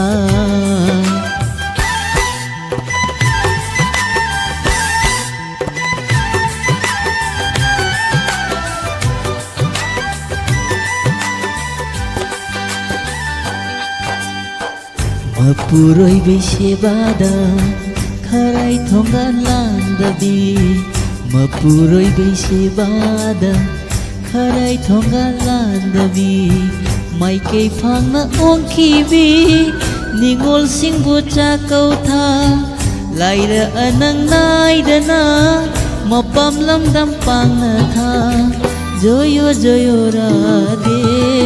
Govindo radhe Joyo joyo radhe Govindo radhe Radhe radhe Govindo radhe Radhe radhe Govindo radhe Radhe radhe Govindo radhe Thakachari isai-isibu support tawbirakpa mayam punamakpusu isai-isi maruoina Diamond TV ki mamasingda khudol thamjabe isaini aduga mathangi caller amuk paikhatchage hello Hello, taram noksari minglafam haibiyu Salamuddin Faba. yam nangaijai inaw yaifaba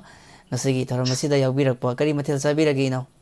Sasi kopi jajare. hoi matamgi insang hawa amasu sabire inaw ado kari isai tambidoino Sir kontak ko kuirena kuina tauru da bataki. hoi Isa yam tang kodan tawjage. Wahine phone ko ngam jabu sutabuda. hoi yam nangaijai ai tharambadi dum yengjai aiga inaw hek timing chana da basu oiram basu yai ko dum Sharolian kadi dum phangba. hoi hoi dum tajai inaw gi sei phaja phada ba dum godol tambi bani dum tajari bani yam nangaijai Diamond TV ki star ni inaw yai phaba As phangta tha jire. isai hobirase adadi inaw mayam puna nugaina tathoke Hoi sir. Nang namumulokpa uraga makalamsi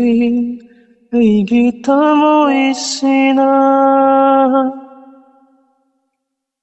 wahina phongdokpa ngamdrabasu wahina phongdokpa ngamdrabasu Thamoidadi nungsiribani lona Michana na yengba ngamdrasu Michana na yengba ngamdrasu Yengjaribani lona lona Wahina phongdokpa ngamdrabasu ꯊꯃꯣꯏꯗꯗꯤ ꯅꯨꯡꯁꯤꯔꯤꯕꯅꯤ ꯂꯣꯅ ꯅꯪꯅ ꯃꯣꯃꯣꯟ ꯅꯣꯛꯄ ꯎꯔꯒ ꯃꯀꯂꯣꯝꯁꯦ ꯑꯩꯒꯤ ꯊꯃꯣꯏꯁꯤꯅ ꯅꯪꯅ ꯃꯣꯃꯣꯟ ꯅꯣꯛꯄ ꯎꯔꯒ ꯃꯀꯂꯣꯝꯁꯦ ꯑꯩꯒꯤ ꯊꯃꯣꯏꯁꯤꯅ ꯅꯪꯅ ꯁꯥꯎꯕ ꯅꯇꯧ ꯎꯔꯒ ꯋꯥꯖꯔꯤꯕꯅꯤ ꯑꯩꯒꯤ ꯊꯃꯣꯏꯅ ꯋꯥꯍꯩꯅ ꯐꯣꯡꯗꯣꯛꯄ ꯉꯝꯗ꯭ꯔꯕꯁꯨ ꯊꯃꯣꯏꯗꯗꯤ ꯅꯨꯡꯁꯤꯔꯤꯕꯅꯤ ꯂꯣꯅ ꯑꯩꯅ ꯈꯣꯏꯗꯥꯖꯕꯤ ꯅꯨꯡꯁꯤꯕꯤ ꯐꯪꯂꯔꯣꯏꯗ꯭ꯔꯥ ꯑꯩꯅ ꯄꯥꯈꯠꯆꯩꯗꯣ ꯑꯩꯅ ꯈꯣꯏꯗꯥꯖꯕꯤ ꯅꯨꯡꯁꯤꯕꯤ ꯐꯪꯂꯔꯣꯏꯗ ꯑꯩꯅ ꯄꯥꯈꯠꯆꯩꯗꯣ ꯐꯣꯡꯉꯝꯗꯅ ꯑꯩꯅ ꯂꯩꯔꯤꯉꯩ ꯄꯤꯊꯣꯛꯈꯤꯅꯨ ꯅꯪꯒꯤ ꯊꯃꯣꯏ ꯀꯅꯥꯗ ꯋꯥꯍꯩꯅ ꯐꯣꯡꯗꯣꯛꯄ ꯉꯝꯗ꯭ꯔꯕꯁꯨ ꯊꯃꯣꯏꯗꯗꯤ ꯅꯨꯡꯁꯤꯔꯤꯕꯅꯤ ꯂꯣꯅ ꯃꯤꯠꯆꯥꯅꯅ ꯌꯦꯡꯕ ꯉꯝꯗ꯭ꯔꯁꯨ ꯃꯤꯠꯆꯥꯅꯅ ꯌꯦꯡꯕ ꯉꯝꯗ꯭ꯔꯁꯨ ꯌꯦꯡꯖꯔꯤꯕꯅꯤ ꯂꯣꯅ ꯂꯣꯅ ꯋꯥꯍꯩꯅ ꯐꯣꯡꯗꯣꯛꯄ ꯉꯝꯗ꯭ꯔꯕꯁꯨ ꯊꯃꯣꯏꯗꯗꯤ ꯅꯨꯡꯁꯤꯔꯤꯕꯅꯤ ꯂꯣꯅ ꯋꯥꯍꯩꯅ ꯐꯣꯡꯗꯣꯛꯄ ꯉꯝꯗ꯭ꯔꯕꯁꯨ ꯆꯔꯁꯥ ꯁꯤꯟꯖꯔꯒꯦ ꯌꯥꯝ ꯐꯖꯅ ꯏꯁꯩ ꯈꯨꯗꯣꯜ ꯇꯝꯕꯤꯔꯝꯃꯤ ꯏꯅꯥꯎ ꯁꯥꯔ ꯌꯥꯝ ꯋꯥꯡꯈ꯭ꯔꯦ ꯏꯁꯩꯗꯣ ꯈꯅꯥꯎ ꯇꯠꯀꯗꯧꯔꯦ ꯍꯣꯏ ꯑꯗꯨꯕꯨ ꯏꯅꯥꯎ ꯌꯥꯝ ꯋꯥꯡꯉꯒꯁꯨ ꯏꯅꯥꯎꯅ ꯏꯁꯩꯁꯤ ꯌꯥꯝ ꯐꯖꯅ ꯈꯨꯗꯣꯜ ꯇꯝꯕꯤꯔꯝꯕ ꯂꯥꯏꯞ ꯆꯥꯠꯇ ꯂꯩꯕꯤꯔꯤꯕꯁꯤꯡꯁꯨ ꯏꯅꯥꯎꯒꯤ ꯏꯁꯩꯁꯤꯕꯨ ꯑꯗꯨꯛꯀꯤ ꯃꯇꯤꯛ ꯊꯥꯒꯠꯄꯤꯔꯛꯏ ꯈꯨꯕꯥꯛ ꯌꯥꯝ ꯈꯨꯕꯤꯔꯛꯏ ꯂꯥꯏꯛ ꯌꯥꯝ ꯇꯧꯕꯤꯔꯛꯏ ꯃꯌꯥꯝ ꯌꯥꯝ ꯅꯨꯡꯉꯥꯏꯅ ꯇꯥꯕꯤꯈꯤ ꯊꯥꯒꯠꯆꯔꯤ ꯃꯌꯥꯝꯕꯨꯁꯨ ꯊꯥꯒꯠꯆꯔꯤ ꯊꯥꯒꯠꯆꯔꯤ ꯊꯥꯒꯠꯆꯔꯤ ꯊꯧꯔꯝ ꯌꯥꯎꯕꯤꯔꯝꯕ ꯍꯥꯏꯅꯤꯡꯉꯥꯏ ꯂꯩꯇꯅ ꯑꯗꯨꯒ ꯂꯥꯏꯞ ꯆꯥꯠꯇ ꯆꯪꯕꯤꯔꯛꯏꯕ ꯚꯥꯁꯀꯔ CH ꯇꯔꯥꯝꯅ ꯑꯣꯛꯆꯔꯤ ꯂꯤꯡꯖꯦꯜ ꯈꯥꯕ ꯃꯩꯇꯩ ꯍꯥꯏꯕ ꯏꯁꯩꯗꯨ ꯈꯟꯕꯤꯔꯛꯄ ꯑꯗꯨ ꯏꯁꯩꯗꯨ ꯍꯩꯖꯗ꯭ꯔꯤ ꯍꯩꯔꯒ ꯁꯛꯆꯔꯛꯀꯦ ꯋꯥꯔꯧꯕꯤꯔꯣꯏ ꯏꯁꯩꯗꯤ ꯌꯥꯝ ꯐꯖꯕ ꯂꯩꯕꯥꯛ ꯅꯤꯡꯕ ꯏꯁꯩꯅꯤ ꯃꯇꯝꯁꯤꯒꯁꯨ ꯌꯥꯝ ꯆꯥꯟꯅꯕ ꯏꯁꯩ ꯑꯣꯏꯗꯣꯏꯅꯤ ꯈꯟꯕꯤꯔꯛꯄ ꯏꯁꯩꯗꯣ ꯑꯗꯨꯒ MD ꯁꯍꯤꯗ ꯈꯥꯟ ꯇꯔꯥꯝꯅ ꯑꯣꯛꯆꯔꯤ ꯗꯥꯃꯌꯥꯏ ꯇꯔꯥꯝꯅ ꯑꯣꯛꯆꯔꯤ ꯀꯥꯔꯐꯤꯌꯥ ꯂꯥꯏꯁ꯭ꯔꯝ ꯏꯌꯥꯝꯕꯗꯕꯨ ꯈꯨꯔꯥꯏꯖꯝꯕꯨꯁꯨ ꯇꯔꯥꯝꯅ ꯑꯣꯛꯆꯔꯤ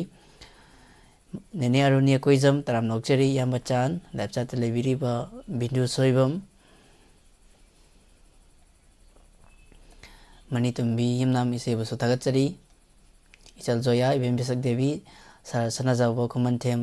ꯕꯨꯁꯨ ꯇꯔꯥꯝꯅ ꯑꯣꯛꯆꯔꯤ ꯊꯥꯒꯠꯆꯔꯤ ꯒꯅꯤꯠ ꯗꯦꯕꯤ ꯏꯃꯥ ꯁꯈꯤ ꯃꯦꯘꯆꯟꯗ꯭ꯔ ꯀꯩꯔꯛ ꯇꯔꯥꯝꯅ ꯑꯣꯛꯆꯔꯤ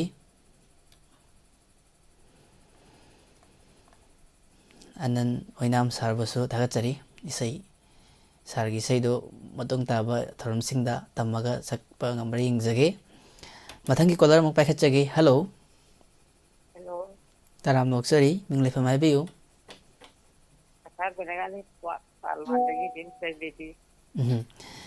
ꯌꯥꯝ ꯅꯨꯡꯉꯥꯏꯖꯩ ꯏꯆꯜ ꯖꯣꯌꯥ ꯍꯣꯏꯒꯤ ꯃꯃꯥ ꯑꯣꯏꯗꯣꯏꯅꯤꯀꯣ ꯃꯃꯥ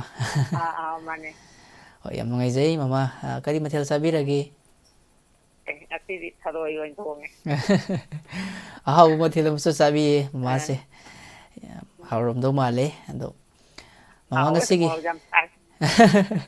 ꯍꯣꯏ ꯃꯣꯔꯣꯛ ꯁꯥꯇꯛ ꯇꯧꯔꯒ ꯆꯥꯕꯅꯁꯨ ꯁꯨꯝ ꯅꯨꯡꯉꯥꯏ ꯌꯦꯟꯁꯥꯡꯁꯦ ꯑꯗꯣ ꯉꯁꯤꯒꯤ ꯏꯁꯩ ꯁꯛꯅꯁꯤ ꯊꯧꯔꯝ ꯑꯁꯤꯗ ꯃꯌꯥꯝꯗ ꯀꯔꯤ ꯇꯥꯍꯟꯕꯤꯗꯣꯏꯅꯣ ꯏꯃꯥ ꯑꯣ ꯃꯃꯥꯁꯨ ꯏꯁꯩ ꯃꯇꯦꯛ ꯑꯃꯇꯪ ꯁꯛꯀꯦꯅ ꯇꯧꯕꯅꯤ ꯍꯧꯕꯤꯁꯤ ꯃꯃꯥꯗꯨꯗꯤ ꯃꯌꯥꯝ ꯄꯨꯟꯅ ꯇꯥꯃꯤꯟꯅꯖꯒꯦ ꯍꯧꯔꯒꯦ ꯅꯨꯡꯁꯤꯁꯅꯨꯔꯥ ꯑꯣꯏꯕꯤ ꯅꯪꯕꯨ ꯀꯥꯎꯉꯝ ꯄꯥꯝꯗꯔꯦꯀꯣ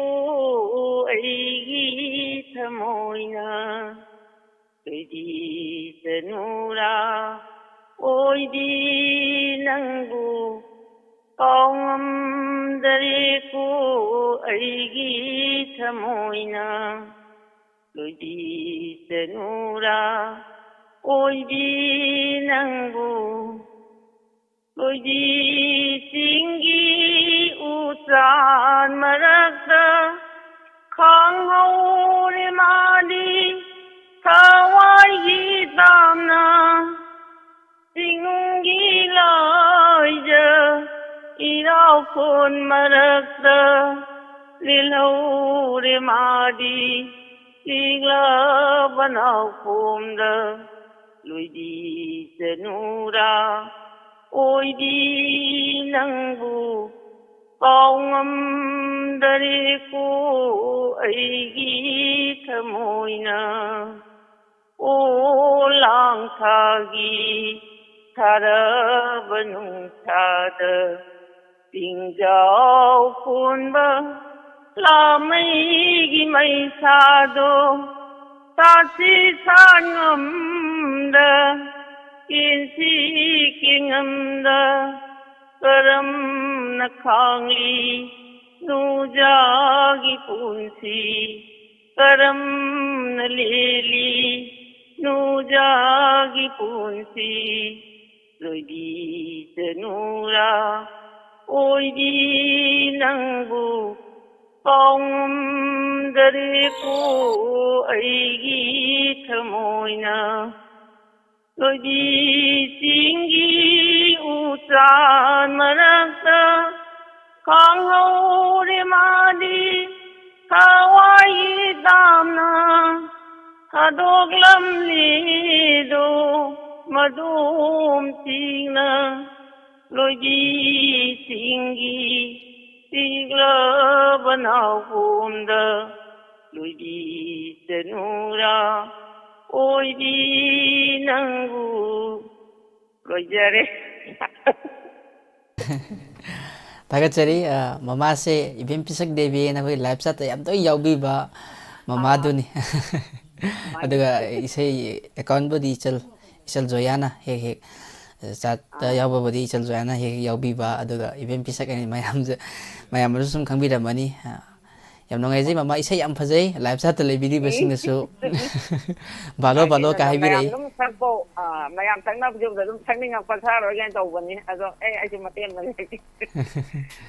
ꯈꯨꯕꯥꯛ ꯌꯥꯝ ꯈꯨꯕꯤꯈꯤ, ꯌꯥꯝ ꯊꯥꯒꯠꯄꯤꯔꯛꯏ ꯏꯃꯥꯕꯨ. ꯊꯥꯒꯠꯆꯔꯤ. ꯃꯌꯥꯝꯕꯨꯁꯨ ꯊꯥꯒꯠꯆꯔꯤ, ꯏꯆꯥꯕꯨꯁꯨ ꯊꯥꯒꯠꯂꯤ. ꯊꯥꯒꯠꯆꯔꯤ ꯃꯃꯥ.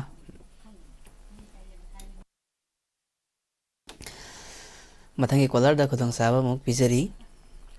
Hello hello hello.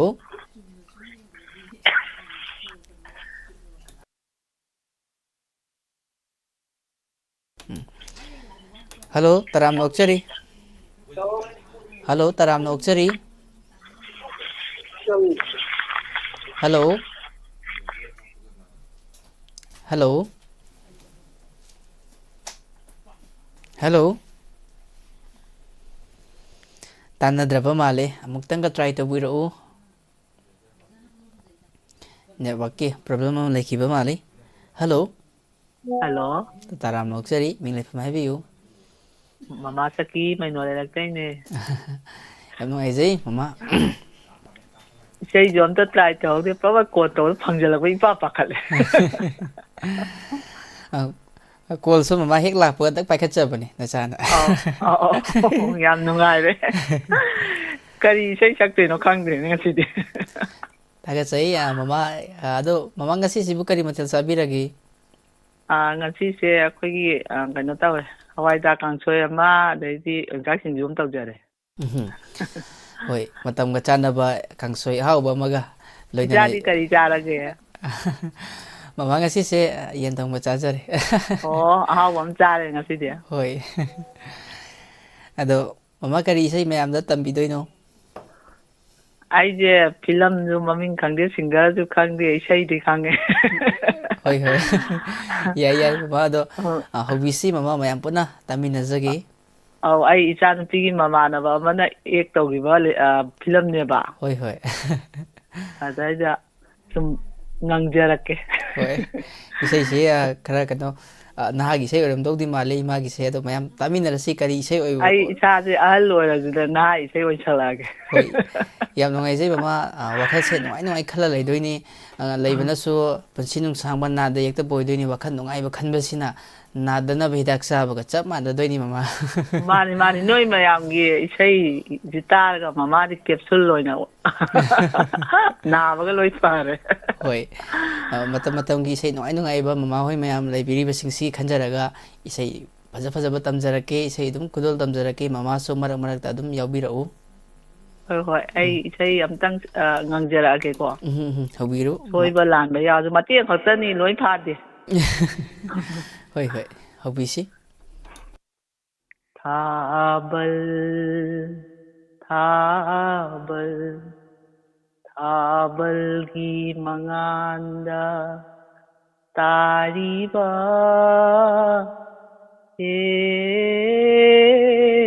ꯑꯩꯒꯤ ꯃꯤ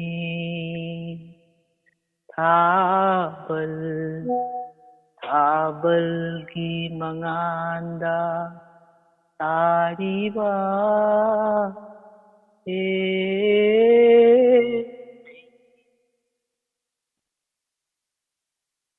ꯑꯩꯒꯤ ꯑꯉꯥꯎꯕ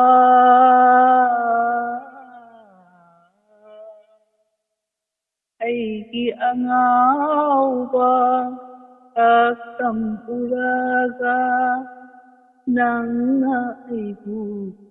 ꯅꯛꯅꯔꯤꯕꯔꯥ ꯊꯥꯕꯜ ꯊꯥꯕꯜ ꯊꯥꯕꯜꯒꯤ ꯃꯉꯥꯟꯗ ꯇꯥꯔꯤꯕ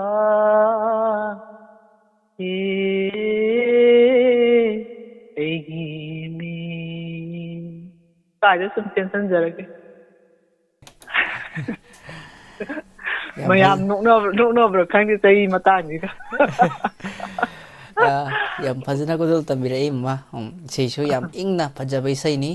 ꯈꯨꯕꯥꯛ ꯌꯥꯝ ꯈꯨꯕꯤꯔꯛꯏ ꯍꯌꯦꯡ ꯐꯖꯅ ꯇꯝꯃꯒ ꯑꯃꯨꯛꯅꯦ ꯅꯣꯏ ꯕꯕꯥꯒ ꯏꯕꯥꯅꯤ ꯗꯨꯌꯦꯠ ꯁꯣꯡ ꯑꯃꯁꯨ ꯁꯛꯀꯦꯅ ꯀꯟꯅ ꯇꯝꯃꯤꯌꯦ ꯌꯥꯝ ꯅꯨꯡꯉꯥꯏꯖꯩ ꯃꯃꯥꯒ ꯕꯕꯥꯒ ꯑꯗꯨꯃꯥꯏꯅ ꯈꯨꯗꯣꯜ ꯇꯝꯕꯤꯔꯛꯑꯒꯁꯨ ꯌꯥꯝ ꯅꯨꯡꯉꯥꯏꯖꯗꯣꯏꯅꯤ ꯏꯁꯩ ꯈꯔ ꯊꯨꯅ ꯇꯝꯕꯤꯔꯛꯎ ꯃꯃꯥ ꯌam ꯊꯨꯅ ꯉꯥꯏꯖꯔꯕꯅꯦ ꯇꯥꯅꯤꯡꯉꯦ ꯊꯥꯒꯠꯆꯔꯤ ꯊꯥꯒꯠꯆꯔꯤ ꯍꯣꯏ ꯍꯣꯏ ꯕꯕꯥꯗꯁꯨ ꯄꯥꯎꯗꯝꯕꯤꯌꯨ ꯈꯔ ꯊꯨꯅ ꯏꯁꯩꯁꯤ ꯇꯝꯊꯣꯛꯈꯤꯁꯦꯅ ꯃꯥꯗꯤ ꯍꯟꯇꯛꯅꯦ ꯅꯥꯇꯣꯟ ꯑꯦꯂꯔꯖꯤ ꯇꯧꯗꯅꯅꯦ ꯍꯣꯏ ꯏꯁꯩ ꯁꯛꯄꯗꯤ ꯃꯥꯗꯤ ꯌꯥꯝ ꯍꯩꯌꯦꯕ ꯏꯕꯥꯅꯤ ꯑꯝꯇ ꯁꯛꯀꯦꯅ ꯏꯁꯩ ꯇꯝꯕꯅꯦ ꯑꯗꯣ ꯃꯥ ꯃꯅꯥꯇꯣꯟꯗꯣ ꯈꯤꯇꯪ ꯐꯍꯟꯈꯤꯒꯦ ꯇꯧꯕ ꯍꯣꯏ ꯍꯧꯖꯤꯛꯁꯦ ꯌꯥꯝꯁꯨ ꯏꯪꯕꯅꯤꯅ ꯑꯩꯈꯣꯏ ꯅꯥꯇꯣꯟ ꯑꯦꯂꯔꯖꯤ ꯇꯧꯕꯒꯗꯤ ꯁꯨꯝ ꯈꯔꯗꯤ ꯁꯨꯝ ꯅꯨꯡꯉꯥꯏꯔꯝꯗꯧꯗꯤ ꯃꯥꯟꯗꯦ ꯑꯗꯨꯕꯨ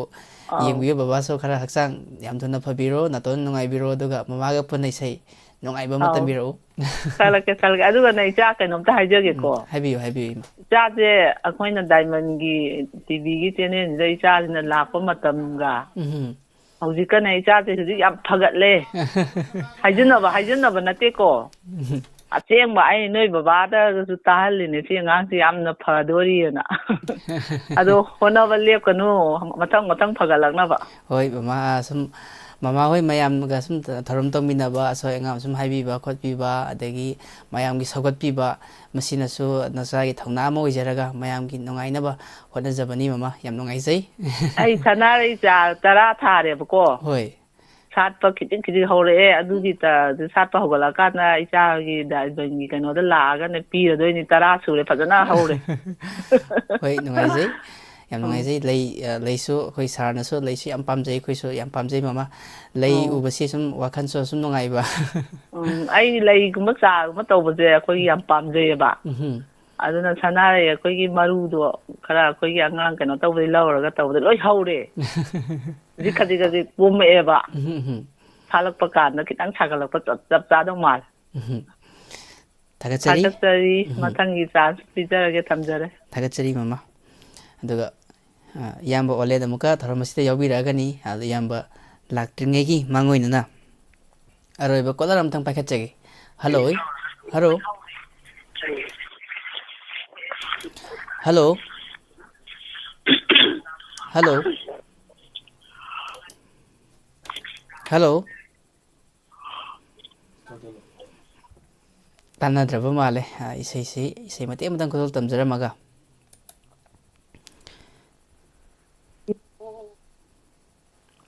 hello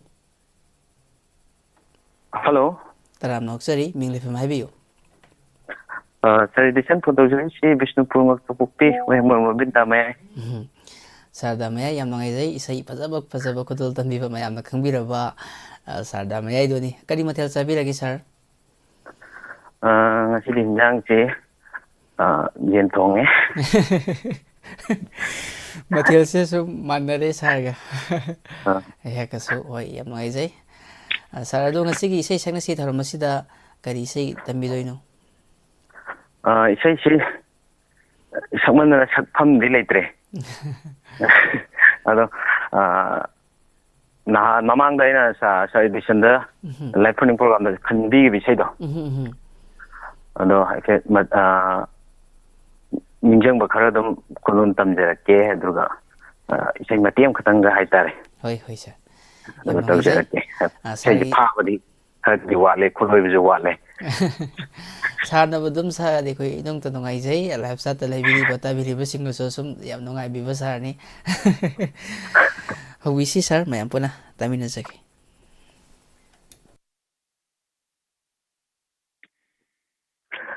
hai kini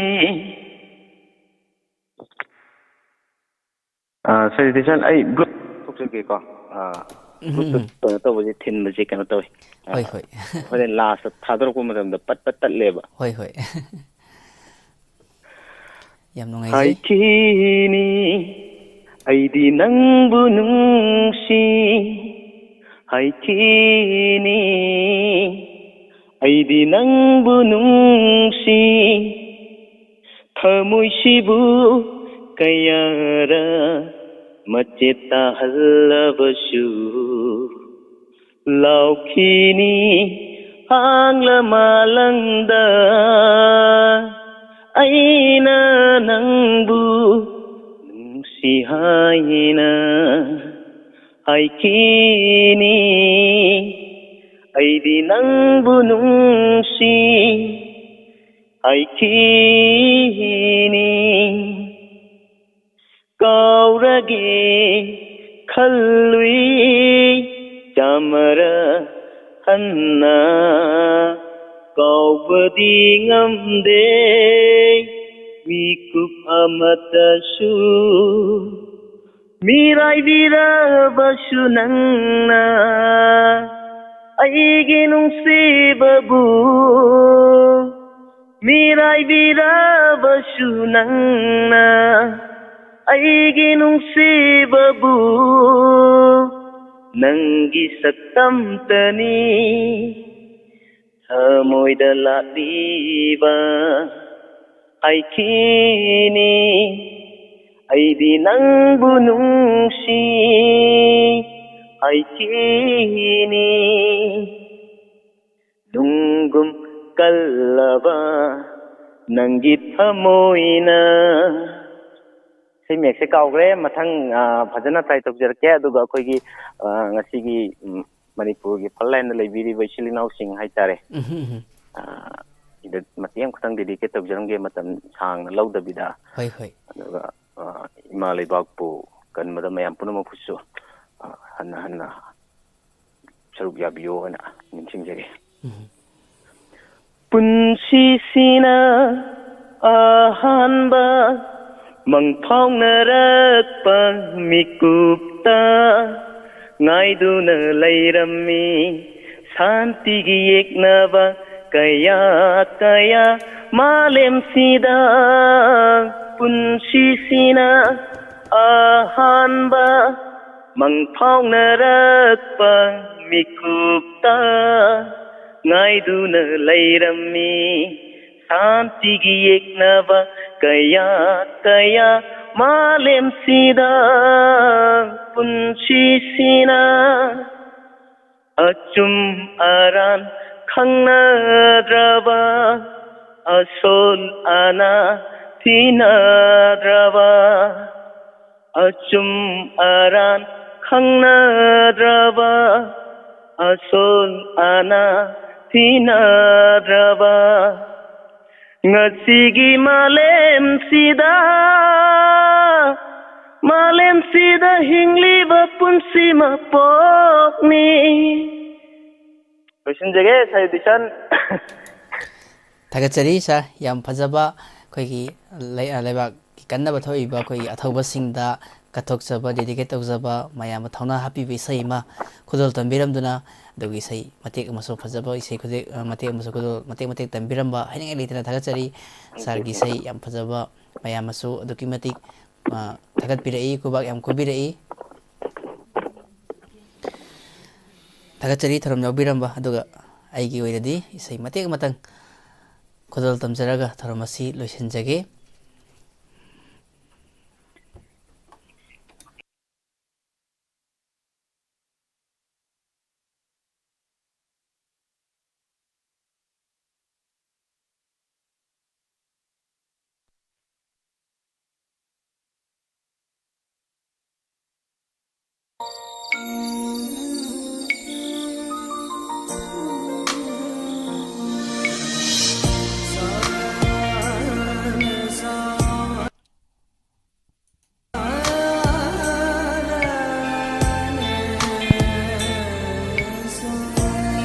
Isai tamba hujaba tangairi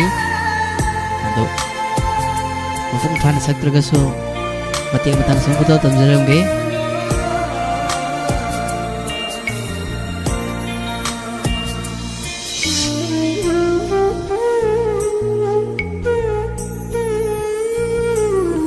Thing lover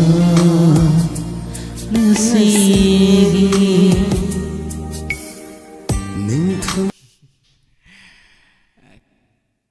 karaoke oina laktre isai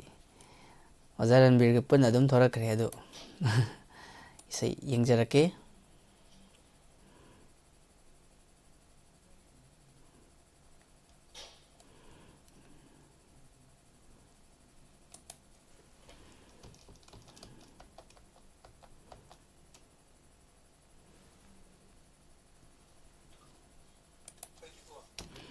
Thagatsari mayam punamukpusu tharamasibu miyeng tabiriba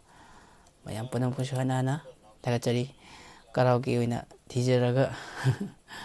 ona taina oin thorakre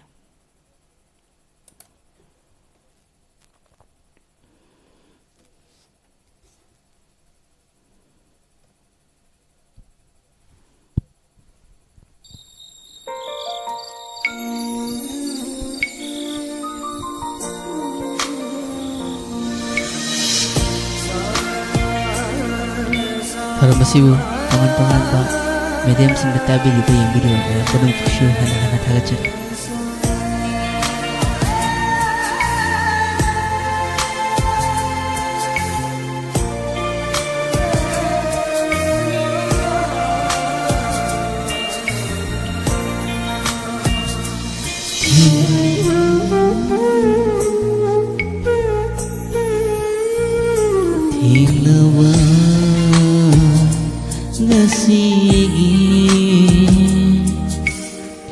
Ningthangi ahing sina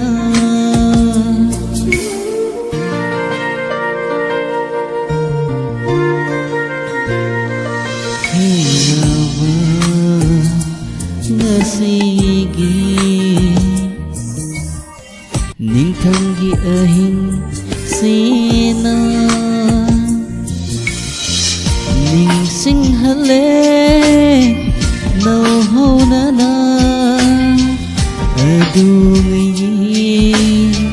hokrabawari adungi hokrabawari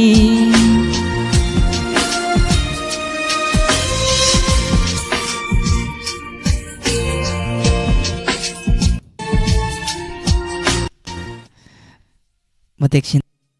tension jage isai full tamjadri aina nangjaning bagi sumati amasum khudol tamjaramani aduga ai iyam olen amuga tharamasi da muk makhatana satha jagani tharamasi da muk mayam puna saruk yaminasi ngasigi tharamasi bu tongan ba medium sing da YouTube live streaming ISCOM amadi Khutsem radio ꯑꯦꯞꯇ ꯇꯥꯕꯤꯈꯤꯕ ꯃꯌꯥꯝ ꯄꯨꯝꯅꯃꯛꯄꯨꯁꯨ modern family ꯁꯟꯅꯤ ꯀꯣꯛꯂꯅ ꯈꯨꯔꯨꯝꯖꯔꯤ ꯍꯧꯖꯤꯛꯀꯤ ꯑꯣꯏꯅꯗꯤ ꯃꯌꯥꯝꯗꯒꯤ ꯂꯥꯞꯊꯣꯛꯆꯔꯤ ꯑꯗꯨꯒ ꯊꯧꯔꯝ ꯑꯁꯤ ꯑꯩꯒꯤ ꯏꯌꯥꯝꯕ ꯋꯥꯂꯦꯟꯗ ꯑꯃꯨꯛ ꯁꯤꯟꯅꯖꯔꯝꯃꯤ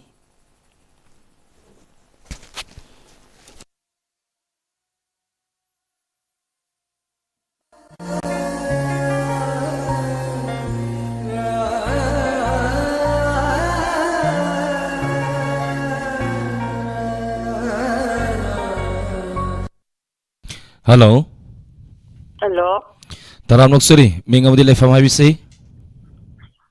Good evening. I want to get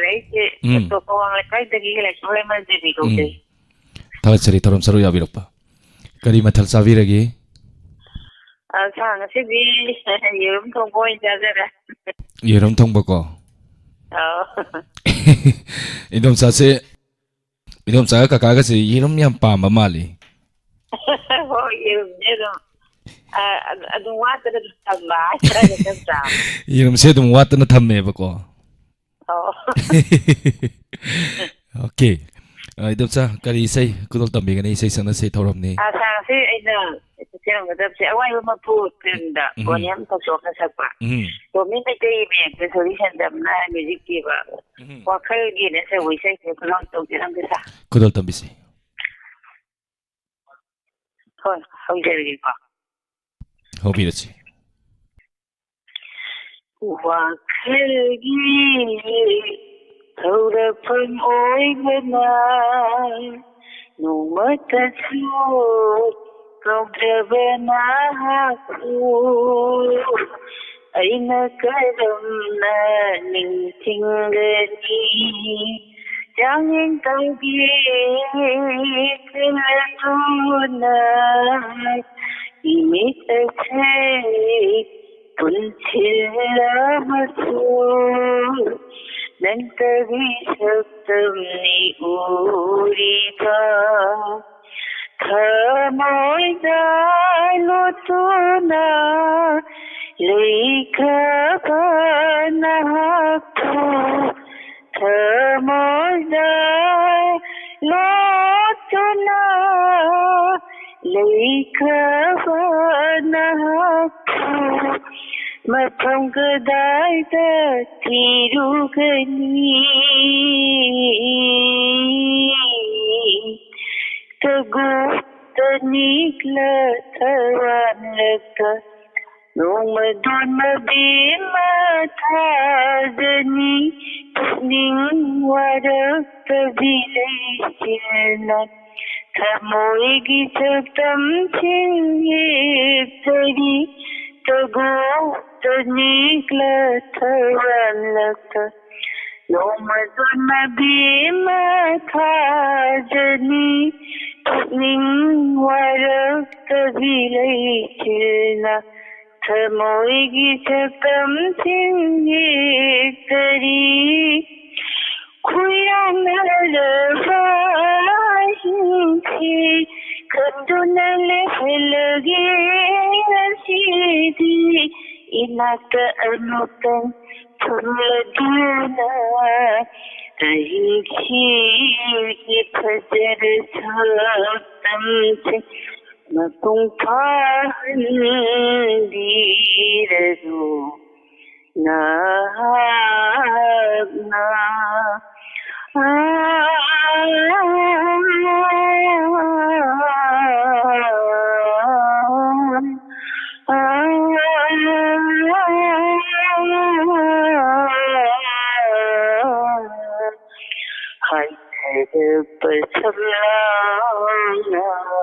Aiki kazai ghatirappa Haitarappa samlana Aiki kazai ghatirappa Kukla roidava nangi satungi masosi Aiki thamoida hanjin sankhari Nanganda naikuraba aina Nangi wahangli chingla Nanganda naikuraba aina Nanggi wahali sila nagbuka yakoy nangay kuki nagbuka yakoy nangay kuki wakalgi haurapam oibana notasu kaudrabana haku aina karamna ningsingani jam tauge kalladuna imit ate punsilabasu nangtagi saktam ni uriba nangtagi saktam ni uriba. Thank you, sir. Thakachari idamcha mayam fazana kudol tambirakre anapchat tale video mayam nasu thakapirei. Thank you. Thakachari tarom saru yabirak. Thakachari. Mama Vimola Konsom thakachari. Joymati Amir thakachari. Mona Wainam taram noksari. Thank you tarom saru yabirak pa. Caller ngatang paibisi. Niroda taram noksari se Bibi Villa Iris Mangang taram noksari MD Said thank you Robita thakachari se ngathe Maria Estadoi Sana taram noksari Iris Navachandra Thongam Iris once again thakachari Ruksina Sanajawa Kumantem taram noksari thank you Dia Tais thakachari taram saru ya birakpa rol marong koronge Karfia Baskar thakachari Thangja Manjana Somola Samar Lapam Sangapa Manjan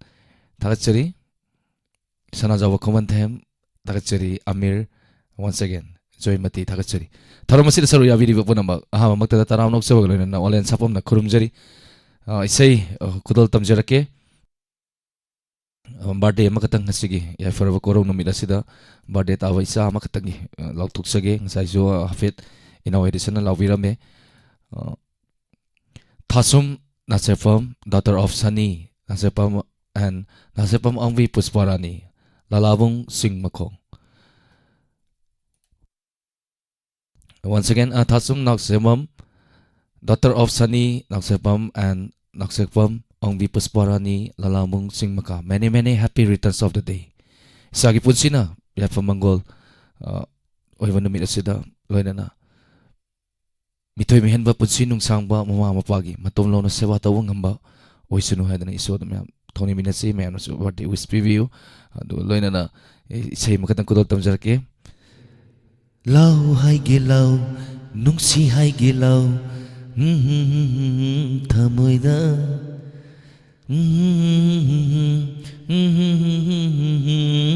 la la la la la anyway thakachari isay kudol tamjaba matema hapu hepo piba mamagi Pusparani gi isay matema kudol tamjaba ni do isay khalakpa isay matema ay chang pagi khulang kongjarage isay second bira pa isay ni kudol tamjage masigi halaman singda dedicate tamjage si katani ko isay tapto je matang na ara mga tani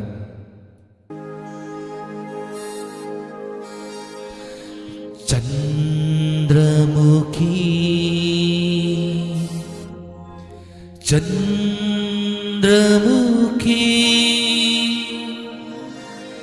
Chandramukhi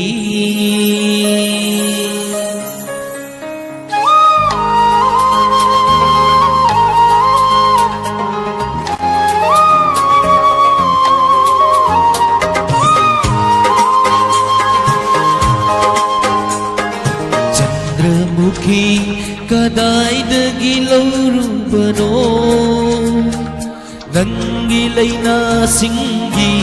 machuchibu Chandramukhi kadai dagi laurubano Nangilay na singgi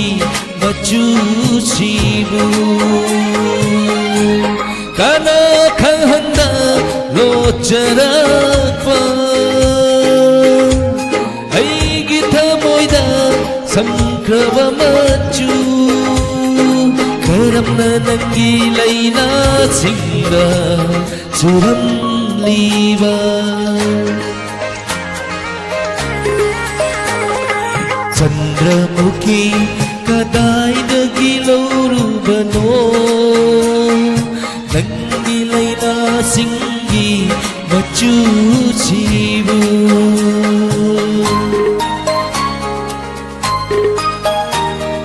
Thank you mayam birthday afama ko bibirakpa tagsari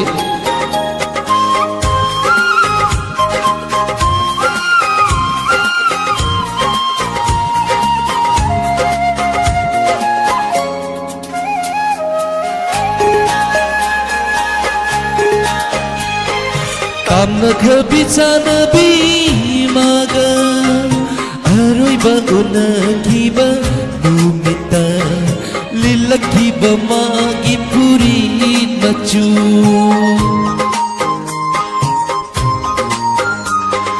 Tamna khabi chanabi maga aroiba unakiba numita lilakhiba magi puri machu Thamoi sin thungna sanglamba machu Thamoi sin thungna sanglamba machu Karamna nangi laina singdo suram liva Chandramukhi kadaidagi laurubano Nangi laina singgi machu chibu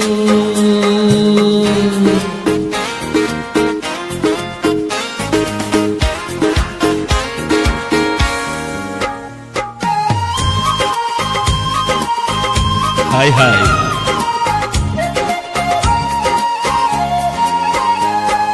Magi wari ningsingnaba Nangna imang sida satara Ningamda maisa helhannaba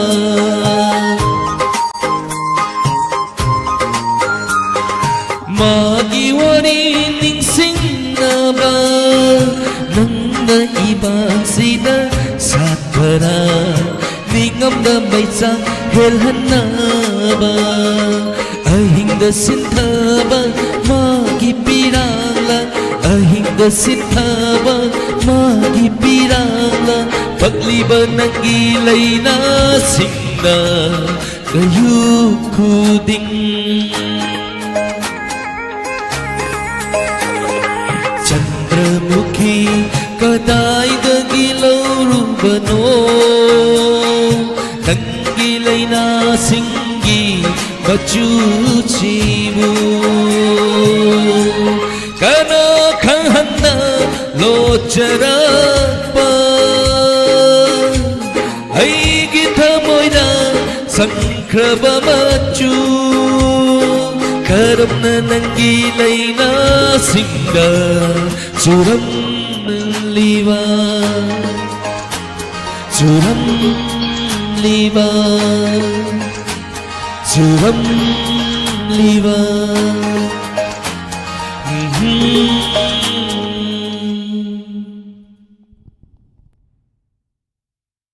Thagatsari thank you mayam panama thagapirakpa hanana thagatsari se arang mayam lady salaki anowa ko mayam panama thagapirakpa panama pu thank you tharom matangi kolorong paikachage mayam siming oina pathok le kuirani samjanjare warobiroi thagapirakpa kodimak hainga laitan thagatsari hello hello hello Tajare minga madi lefa mai bisi Sai Thawan Thaudin lagi bidyani thagatsari tharon soro yabirakpa kari matal sabirage sa ngasi kangsoi thongbo chajai kangsoi chamna ko asam mai sei so sal tong wali asam ba tawdi yongsak singju jo dum yauna bani yongsak singju yawi bro yawe sir aduni kari sai ko dol tabi gani cha sagi cha DMT sai expect taya dia we sai ento sacha ke to haidi haide sir keso kai de ko dol tabi hau jaya sir Raining will like ꯑꯩꯒꯤ ꯊꯃꯣꯏꯁꯤ ꯅꯪꯒꯤ ꯅꯨꯡꯁꯤ ꯁꯛꯇꯝ ꯎꯔꯨꯕꯗ ꯅꯤꯡꯍꯨꯜꯂꯛꯂꯦ ꯑꯩꯒꯤ ꯊꯃꯣꯏꯁꯤ ꯅꯪꯒꯤ ꯅꯨꯡꯁꯤ ꯁꯛꯇꯝ ꯎꯔꯨꯕꯗ ꯀꯠꯊꯕ ꯉꯝꯂꯛꯇꯔꯦ ꯑꯩꯒꯤ ꯋꯥꯈꯜꯁꯦ ꯊꯥꯊꯕ ꯉꯝꯂꯛꯇꯔꯦ ꯑꯩꯒꯤ ꯄꯨꯛꯅꯤꯡꯁꯦ ꯅꯪꯒꯤ ꯁꯛꯇꯝꯅ ꯌꯥꯀꯥꯏꯍꯜꯂꯔꯤ ꯅꯪꯒꯤ ꯁꯛꯇꯝꯅ ꯌꯥꯀꯥꯏꯍꯜꯂꯔꯤ ꯅꯤꯡꯍꯨꯜꯂꯛꯂꯦ ꯑꯩꯒꯤ ꯊꯃꯣꯏꯁꯤ ꯅꯪꯒꯤ ꯅꯨꯡꯁꯤ ꯁꯛꯇꯝ ꯎꯔꯨꯕꯗ ꯅꯪꯒꯤ ꯅꯨꯡꯁꯤ ꯁꯛꯇꯝ ꯎꯔꯨꯕꯗ ꯈꯪꯂꯝꯗꯕ ꯅꯨꯡꯁꯤꯕ ꯈꯪꯍꯜꯂꯤ ꯅꯪꯅ ꯎꯔꯨꯕ ꯌꯦꯡꯂꯨꯕꯗ ꯅꯪꯒꯤ ꯁꯨꯝꯍꯠꯄ ꯁꯛꯇꯝ ꯑꯩꯒꯤꯇ ꯑꯣꯏꯅꯤꯡꯕꯅ ꯈꯝꯕꯟꯕꯁꯨ ꯍꯩꯔꯛꯂꯦ ꯈꯪꯂꯝꯗꯕ ꯅꯨꯡꯁꯤꯕ ꯈꯪꯍꯜꯂꯤ ꯅꯪꯅ ꯎꯔꯨꯕ ꯌꯦꯡꯂꯨꯕꯗ ꯅꯪꯒꯤ ꯁꯨꯝꯍꯠꯄ ꯁꯛꯇꯝ ꯑꯩꯒꯤꯇ ꯑꯣꯏꯅꯤꯡꯕꯅ ꯈꯝꯕꯟꯕꯁꯨ ꯍꯩꯔꯛꯂꯦ ꯃꯤꯀꯨꯞ ꯑꯃꯠꯇꯁꯨ ꯀꯥꯎꯒꯦ ꯉꯝꯗꯔꯦ ꯃꯤꯀꯨꯞ ꯑꯃꯠꯇꯁꯨ ꯀꯥꯎꯕ ꯉꯝꯗꯔꯦ ꯅꯪꯕꯨ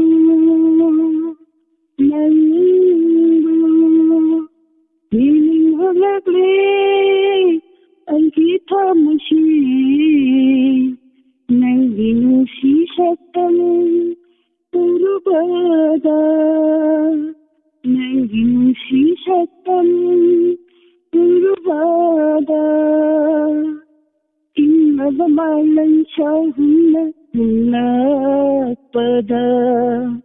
ꯅꯨꯡꯁꯤ ꯏꯔꯤꯛꯅ ꯆꯣꯠꯍꯜꯂꯤ ꯑꯩꯒꯤ ꯍꯛꯆꯥꯡꯁꯦ ꯅꯪꯒꯤ ꯌꯥꯊꯪ ꯑꯃꯕꯨ ꯐꯪꯅꯕ ඉන්නද මලංශහුන්න හුන්නපද නිසි ඉරින චොත්ලෙ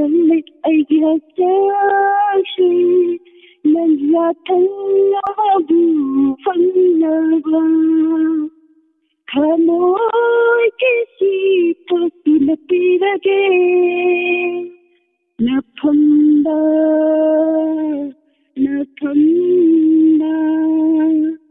이민후야기 아이기 타무시 맹인시 셋당 우루바다 같아도 넘났대리 아이기 와클시 파트고 넘났대리 아이기 부응시 맹인시 셋당 우루바다 맹인시 셋당 우루바다 이민화그래 아이기 타무시 맹인시 셋당 우루바다 맹인시 셋당 우루바다 어자기다 Wow, wow, wow. Yang bacana kudo tambira kre. Live chat tele video esta doisana Rina thangja motom promila CBB bila thangja manjana mona oina live chat tele video mayamna thagapire mingwena loina patok sadre kari fia laishram mayamna thagapire ꯂꯦꯞꯇꯣꯞꯇ ꯂꯩꯕ ꯏꯆꯤꯟ ꯏꯅꯥꯎ ꯃꯌꯥꯝ ꯑꯗꯨ ꯊꯥꯒꯠꯆꯔꯤ ꯑꯗꯣ ꯍꯩꯗꯤ ꯍꯩꯖꯕ ꯅꯠꯆꯗꯦ ꯁꯥꯔ ꯁꯨꯝ ꯄꯥꯝꯖꯕꯒꯤ ꯏꯁꯩꯁꯦ ꯅꯪꯖꯔꯛꯄꯅꯤ ꯁꯛꯆꯔꯛꯄ Yang bacana kudo tambikre. Thank you. Tharam saru yabirakpa mapung ban biram thagachari. Thank you sir. Matangi color amakudong sava pizage isai arang rang baleri aduga kaina vai isai su leiri awa vai isai su leiri arang vai isai mayam puna tamin nakisi leibi ko. Hello. Hello. Minga mani lefa mai bisi. ꯁꯥꯎꯅꯦꯟ ꯂꯥꯛꯑꯝꯃꯦꯅ ꯂꯥꯛꯆꯔꯦ ꯉꯁꯥꯏꯗꯩ phone ꯃꯦꯠꯄꯗ ꯁꯥꯏꯗꯦꯁꯟ ꯂꯩꯉꯩꯗ ꯇꯧꯕꯅꯦ ꯅꯪꯒꯤꯁꯨ ꯄ꯭ꯔꯤꯌꯥ ꯋꯥꯡꯖꯝꯅꯦ ꯊꯥꯒꯠꯆꯔꯤ ꯀꯩ ꯃꯊꯦꯜ ꯆꯥꯕꯤꯔꯒꯦ ꯉꯁꯤꯁꯦ ꯀꯣꯕꯤ ꯃꯅꯥ ꯊꯣꯡꯉꯦ ꯁꯥꯔ ꯏꯁꯩ ꯁꯛꯅꯁꯤ ꯊꯧꯔꯝꯁꯤꯗ ꯀꯨꯏꯅꯁꯨ ꯀꯣꯜ ꯄꯤꯔꯛꯑꯦ ꯑꯗꯨꯅ ꯏꯁꯩꯁꯦ ꯈꯔ ꯁꯥꯡꯂꯞ ꯐꯖꯕ ꯑꯃ ꯁꯛꯄꯤꯔꯛꯇꯧ ꯃꯥꯜꯂꯤ ꯀꯨꯏꯅ ꯑꯣꯜꯂꯛꯄꯒꯤꯀꯣ ꯉꯁꯤꯁꯤꯗꯤ ꯁꯥꯎꯂꯦꯟ ꯊꯦꯡꯅꯔꯕꯅꯤꯅ ꯎꯝ ꯅ꯭ꯌꯨ ꯌꯔ ꯅꯨꯃꯤꯠꯇ ꯁꯥꯎꯂꯦꯟꯅ ꯉꯥꯎꯍꯟꯈꯤꯕ ꯏꯁꯩꯗꯣ ꯑꯣꯏꯅ ꯁꯛꯂꯛꯑꯒꯦ ꯈꯨꯗꯣꯜ ꯇꯝꯕꯤꯁꯤ ꯏꯁꯩ ꯄꯨꯡꯆꯥꯏ ꯆꯥꯏꯍꯟꯈꯤꯕꯗꯣ ꯑꯧ ꯃꯥꯏꯕꯤ ꯂꯥꯏ ꯇꯣꯡꯁꯤꯜꯂꯛꯑꯀꯥꯟꯗ ꯑꯗꯨꯗꯣ ꯑꯝꯇꯪꯗꯤ ꯁꯛꯀꯦꯅ ꯈꯜꯂ ꯂꯩꯈꯤꯕ ꯑꯗꯨ ꯉꯁꯤꯗꯤ ꯁꯥꯎꯂꯦꯟ ꯁꯔꯄ꯭ꯔꯥꯏꯖ ꯑꯣꯏꯅ ꯊꯦꯡꯅꯔꯕꯅꯤꯅ ꯑꯗꯨ ꯑꯣꯏꯅ ꯇꯧꯔꯛꯑꯒꯦ ꯍꯧꯕꯤꯔꯁꯤ ꯀꯠꯂꯒꯤ ꯇꯔꯄꯟ ꯁꯥꯔ ꯃ꯭ꯌꯨꯠ ꯂꯥꯛꯑꯦ ꯃ꯭ꯌꯨꯠꯇ ꯊꯝꯕꯤꯌꯣꯕ ꯏꯀꯣ ꯂꯥꯛꯑꯦ ꯀꯠꯂꯒꯤ ꯇꯔꯄꯟ ꯃꯤꯠꯂꯨꯄꯤꯔꯥꯡꯅ ꯂꯥꯡꯕꯟ ꯊꯥꯅ ꯂꯥꯛꯄꯗ ꯀꯠꯂꯒꯤ ꯇꯔꯄꯟ ꯃꯤꯠꯂꯨꯄꯤꯔꯥꯡꯅ ꯂꯥꯡꯕꯟ ꯊꯥꯅ ꯂꯥꯛꯄꯗ ꯂꯩꯆꯤꯜ ꯄꯣꯃꯥꯏ ꯍꯥꯡꯗꯨꯅ ꯌꯦꯡꯊꯔꯛꯂꯣ ꯃꯥꯂꯦꯝꯗ ꯂꯩꯆꯤꯜ ꯄꯣꯃꯥꯏ ꯍꯥꯡꯗꯨꯅ ꯌꯦꯡꯊꯔꯛꯂꯣ ꯃꯥꯂꯦꯝꯗ ꯅꯥꯏꯇꯣꯝ ꯇꯥꯔꯕꯤ ꯄꯨꯟꯁꯤꯁꯦ ꯃꯩꯆꯥꯛ ꯈꯥꯡꯂꯤꯕꯤ ꯃꯄꯣꯛꯁꯦ ꯀꯔꯝꯅ ꯍꯤꯡꯍꯧ ꯍꯥꯏꯕꯒꯦ ꯃꯤꯅꯣꯛ ꯃꯩꯁꯥꯂꯛꯁꯤꯗ ꯀꯠꯂꯒꯤ ꯇꯔꯄꯟ ꯃꯤꯠꯂꯨꯄꯤꯔꯥꯡꯅ ꯂꯥꯡꯕꯟ ꯊꯥꯅ ꯂꯥꯛꯄꯗ ꯇꯝꯂꯨꯅꯤ ꯀꯅꯥꯗ ꯑꯋꯥꯕ ꯋꯥꯔꯤꯁꯦ ಉದುನತ್ತ ಲೈರೇನೆ ನಂಗೆ ಸೀತಾಗಿ ಮೈರಿ ತಮ್ಲೋದಿ ಕನಾದ ಆವಾಬ ವಾರೀಸೆ ಉದುನತ್ತ ಲೈರೇನೆ ನಂಗೆ ಸೀತಾಗಿ ಮೈರಿ करम ले लू हाय बगे करम नहीं हो हाय बगे मीनोक मई सालक्सिदा कत लगे तरपन मितलू पीराना लांगबन थाना लाकपदा मेरा था दिलाक्लनी थमोइदा मैचा हेलनी असुम असुम मेरा था दिलाक्लनी थमोइदा मैचा हेलनी assume assume नंगना इनाक्ता लैरिङै नंगना इनाक्ता लैरिङै असुम्न वागानी खल्लुदे तायोनररे ngasidi minok may salaksida katlagi tarapan mitlupiranga langbantana lakpada lujare sa ꯊꯥꯒꯠꯆꯔꯤ ꯌꯥꯝ ꯐꯖꯕ ꯏꯁꯩꯅꯤ ꯈꯨꯗꯣꯜ ꯇꯝꯕꯤ ꯑꯗꯨꯒ ꯂꯥꯏꯞ ꯆꯦꯠꯇ ꯂꯩꯕꯤꯔꯤꯕ ꯃꯌꯥꯝꯅꯁꯨ ꯊꯥꯒꯠꯄꯤꯔꯦ ꯁꯔꯄ꯭ꯔꯥꯏꯖ ꯑꯣꯏꯅ ꯆꯠꯂꯛꯄ ꯏꯁꯩꯅꯤ ꯌꯥꯝ ꯐꯖꯈ꯭ꯔꯦ ꯊꯥꯒꯠꯆꯔꯤ ꯍꯟꯅ ꯍꯟꯅ ꯊꯦꯡꯛ ꯌꯨ ꯑꯩꯅ ꯁꯤ ꯁꯛꯀꯦꯅ ꯁꯤꯡꯉꯒ ꯑꯗꯨꯝ ꯂꯩꯈ꯭ꯔꯕ ꯁꯥꯔ ꯑꯗꯨꯅꯅꯦ ꯊꯦꯡꯛ ꯌꯨ ꯃꯌꯥꯝ ꯄꯨꯝꯅꯃꯛꯁꯨ ꯊꯥꯒꯠꯆꯔꯤ ꯊꯧꯔꯝ ꯁꯔꯨꯛ ꯌꯥꯕꯤꯔꯛꯄ ꯑꯃꯤꯔ ꯇꯔꯥꯝ ꯅꯣꯛꯆꯔꯤ ꯑꯦꯝ ꯗꯤ ꯁꯩꯗ ꯈꯥꯟ ꯕꯥꯕꯂꯤ ꯅꯣꯡ ꯇꯔꯥꯝ ꯅꯣꯛꯆꯔꯤ ꯏꯆꯜ ꯁꯖꯤ ꯂꯩꯃ ꯇꯔꯥꯝ ꯅꯣꯛꯆꯔꯤ ꯅꯤꯔꯣꯗꯥ ꯔꯤꯅꯥ ꯊꯥꯡꯖꯝ ꯏꯔꯤꯁ ꯂꯂꯤꯇꯥ ꯌꯦꯡꯈꯣꯝ ꯊꯥꯒꯠꯆꯔꯤ ꯃꯊꯪꯒꯤ ꯀꯣꯂꯔ ꯑꯃꯨꯛꯇ ꯄꯥꯏꯈꯠꯆꯒꯦ ꯂꯐꯤ Taram Noksiri. Thank you. Hello. Hello. Ming- Hi. Hi. Maritani. Taram Noksiri mingam dile fam habisi. Maritani. Tagat sari ma taram saru ya birapa kari mathal sabirage. Banga samsonga kanghonga sajaye. Acham maju khara saba fai ima sahi yam jala bani na ko. Adu wan ka haijake. Habiyo ima. Hadakse mai yam pak thori noi thori yam phaja thore ka mai tong jano hi. Thank you ima. Hi. Makari sai kudol tambi gani. Tabanugi. Mati kitang nangjarak. Kudol tambi. Yai bo lam dam lam sida o ti le tham bang sa ki le ram tham bang. Yai bo lam dam lam sida o ti la tham bang sa ki le ram tham bang. Sa bi wari li jati lại với châu thì đâu đi lối đang cứ ra học khờ bờ tại với lấy đôi tay khờ bờ chạy vô lăn đăn lăn khi ra phố đi là thăm ban sát khi lấy ra thăm ban thiên bằng anh đây lấy bao hoa và ta đi đâu lại vơ thì ta ni ta tôi rồi sao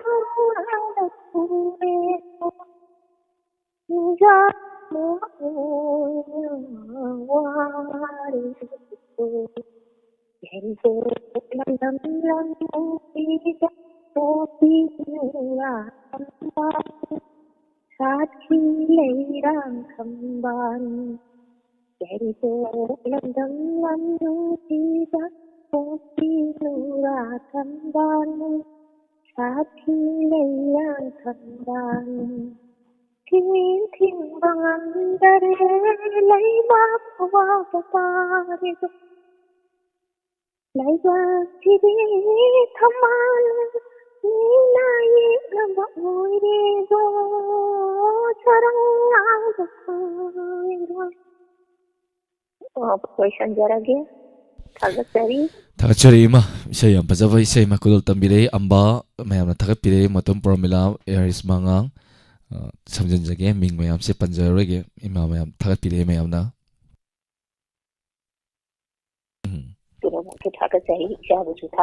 thank you Thakachari ima thoram saru ya birakpa isai horusira kolorani khak paikacharake aduga ya kai bagi haitare ning bakai be isai salake hello hello sir kai hello tara maksri mingam de le famai biu sir ka sadegi jaya isal jaya taram noksari kari mathal chabi ragi chal tharoi thongbai gai hai tharoi ka sargi tharoi si chaningi ni horam do male anyway chal kari sai kudol tambi gani sir ai ngasi de sakhe pi plan dagi sai ma sum ai thaurage kudol tambi si hodare da hawirasi Ichoy nei wakal se nungsiba tumhatne manglan gumle tai bang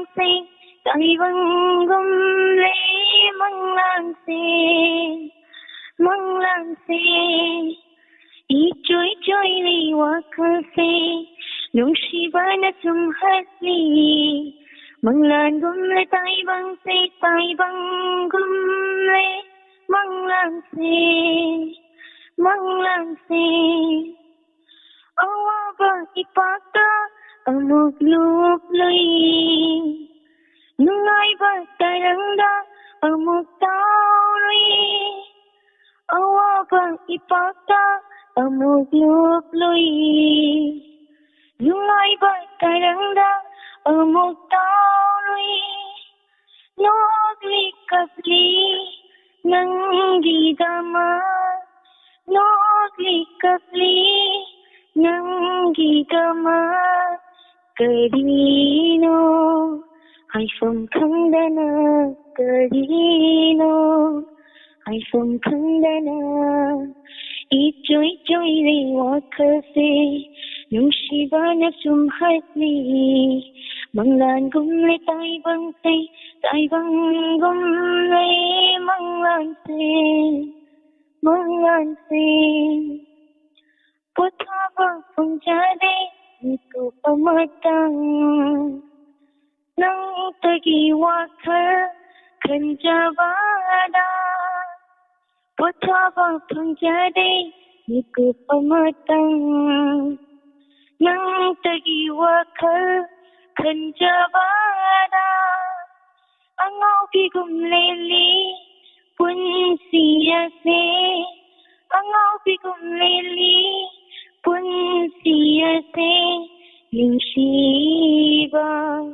Nangidamak Shiva Nangidamak Ichoy riwakase Nung Shiva na kumhatli Manglan gumle tay bang gumle Manglan se Talagang Tagachari chal ya pajabi se makudot tambira pa live chat tele video mayam Rovita di matha makha on male du amba kari fiar na tagjam eris tutu soiba live chat tele video mayam na thapi re isal gi seibo Tagachari mathangi caller malako chage hello miss call piri re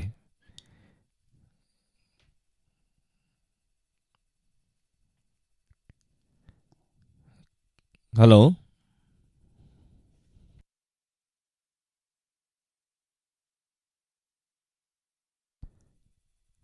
Hello.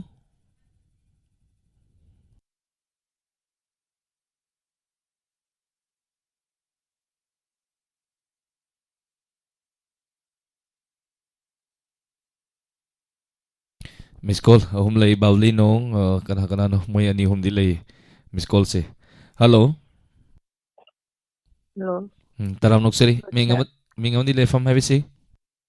Cooking the inum jaguntan. Tagachari damcha tharab jaru ya birakwa kari metal chabi rage damcha. Akoi ngasi hangam tam thom pu. Damcha ngasigi isai sangna si thoram ni kari isai kudol tambi gani. Ariba matam isai ariba sabaka. Kudol tambi si. Thank you matagat pirakpa mayamna puning togat piba ka yam nungai tagat chari ma tagat pirakpa apoi thakpa du ima su fajana sai ni da kana ta heiba na te ma num patak sakne ni hobira sim Tum hello aibu mong pham leiron nungda nikap su thokta na ba manglan su mangda na ba tum hello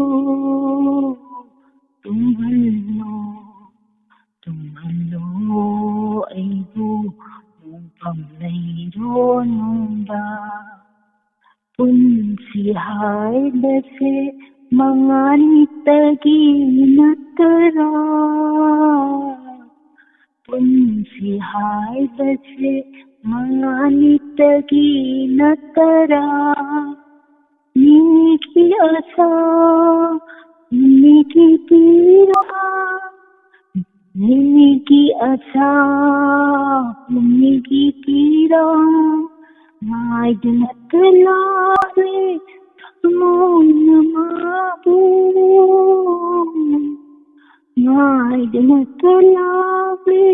thamonamabu Maibasuloide punsi sukhamle tumhallo tumhallo tumhallo aibu mongphang leironunda mikap su thoktanaba anglan sumangdanaba tumhallo tumhallo tumhallo aibu mongphang leironunda wareti hai kide maita khangvada wareti hai kide maita khangvada hingani aini maita polotuna hingani aini maita polotuna may sakto kang balakini magisin Kung nagkinipa akong kamoy dasalambang Tumhallo, tumhallo, tumhallo ay di mong pamlayroon na Nikap sutokta na ba, manglan sumanda na ba, tumhallo, tumhallo, tumhallo ay di mong pamlayroon na tumhallo, tumhallo, tumhallo. Thacharima yang pajaba isai makudol tambirakre mama ibemhal MD Said Khan Rovita Supriya Wangjam Lalita Yangkom lapchat televidi mama yamna thagat pilei magi saibo yang si thachan lagi thachan thamja Thacharima taram saruya birap isai langsira atapado salak sira lakara langlap taw atapadum salake music ti lang ba isai mek tu munna taminasi Isan babli ngatang paviro matang isan babli dagi say mong tabi na si ay say mong tang kamakke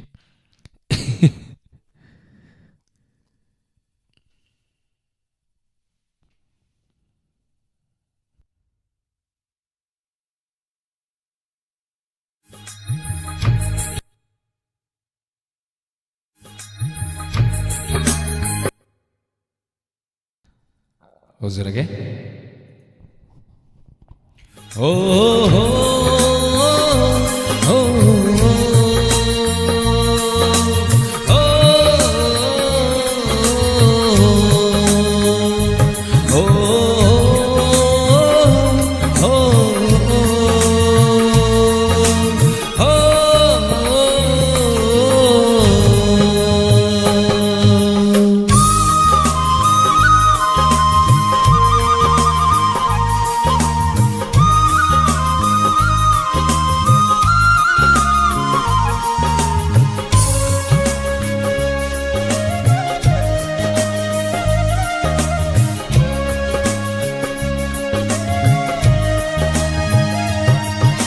Sininglaga siro ni nandi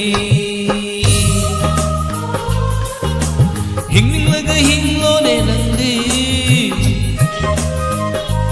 Oh sininglaga siro Hinglinglaga hinglo Kapninglaga kaplo Ganoglo Pangda paminsel ni haina kini Sola matamoy ni kanna kini Haya, haya Oh, pangda paminsel ni haina kini Sola matamoy ni kanna kini Makrapa suhagsang ipolati Layhogan itawai di taibanda Oh, mangkraba suhagsang ipolandi Layhogan itawai di taibanda Oh, oh, oh, oh, oh, oh,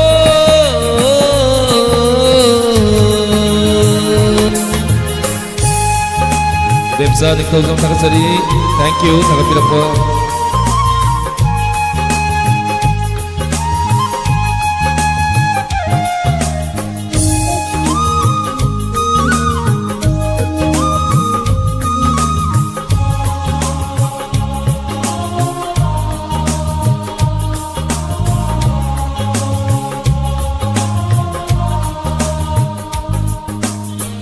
Kai gần bên linh ligi mà tàu gum lava thầm môi ni inga ingin gi nung ju gum lava misna hayya re hayya hayya hayya hayya re hayya oh kai gần bên linh ligi mà tàu gum lava thầm môi ni inga ingin gi nung jugum laba misna manglure manglala manglakna ni khandana tamlure acha apang bathamoy sina apang bathamoy sina oh oh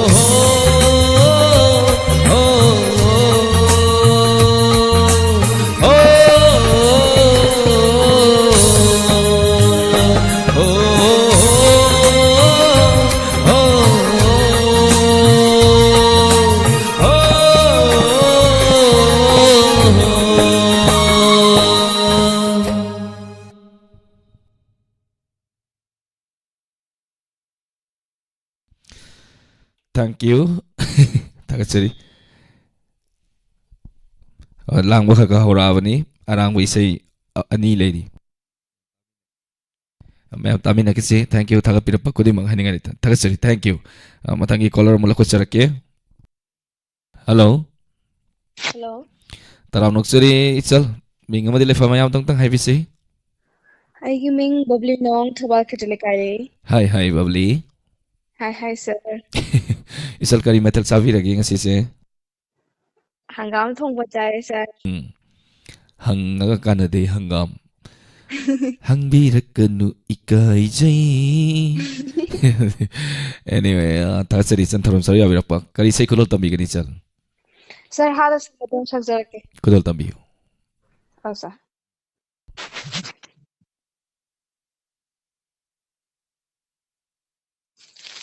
Andre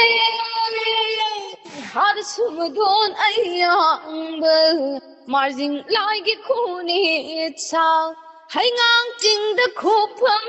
yang goi ni balang goi sa kau ge nang ching le ma sagat to phang ma sao har sumdon ayang marjing lagi khuni chahad samadon ayang thawai thangpak hoi dat lo me pok me hing ping jelo adungaya sibana samadon mathar khiba male ma sekaram na lai sem nong sim yarero Atiana sim khiba khuin khuin hong dagi jingu marjing thoi thoi ban Hamaton bu phakiba natte nang de pot punaba natte laurang choba sa hoye lang somayok chane namjel khuro byang ba sa had samadon ayang ba marjing lagi khuni chao had samadon ayang ba aramai gi kuchu na mai tai na awab ngam khiba langoi nang ge na pal lang ngam phira khit khiba khunung chai sak sai rol da ngasi phau bu sai kari nang bu tong na jingo na sagol kang jai san ba Khoyom lagi hak tay ngasi phau ba kai dari hak samadon ayang ba marjing lagi khuni chal hai ngang jing da khu kham ya 양오이리 블랑오이사 가오게는 무찔리는 사갔다 방음바사 가오게는 무찔리는 사갔다 방음바사 하드 삼돈 아양벌 말진 라이게 코니사 하드 삼돈 아양벌 편지하게 잘 이슬기 세다 킹 너버 꾸이레는 킹 아이니.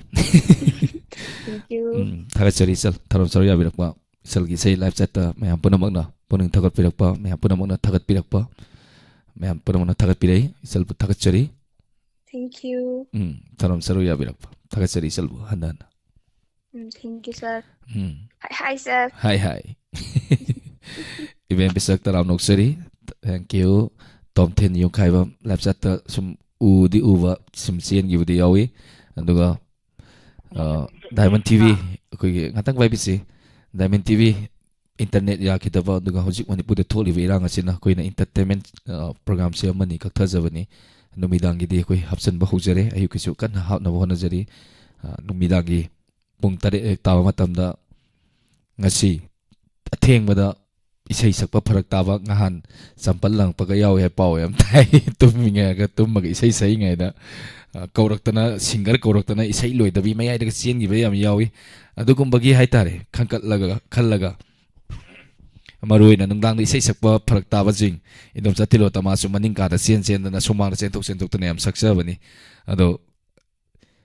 numidangi pung tare tagi Diamond TV gi program hapsen jare mayam su hayeng soidana lapiu soidana saru yaviu ngasidagi live chat program hojabani entertainment sin dana inaw edition inaw jemi adi ai sama kaloina na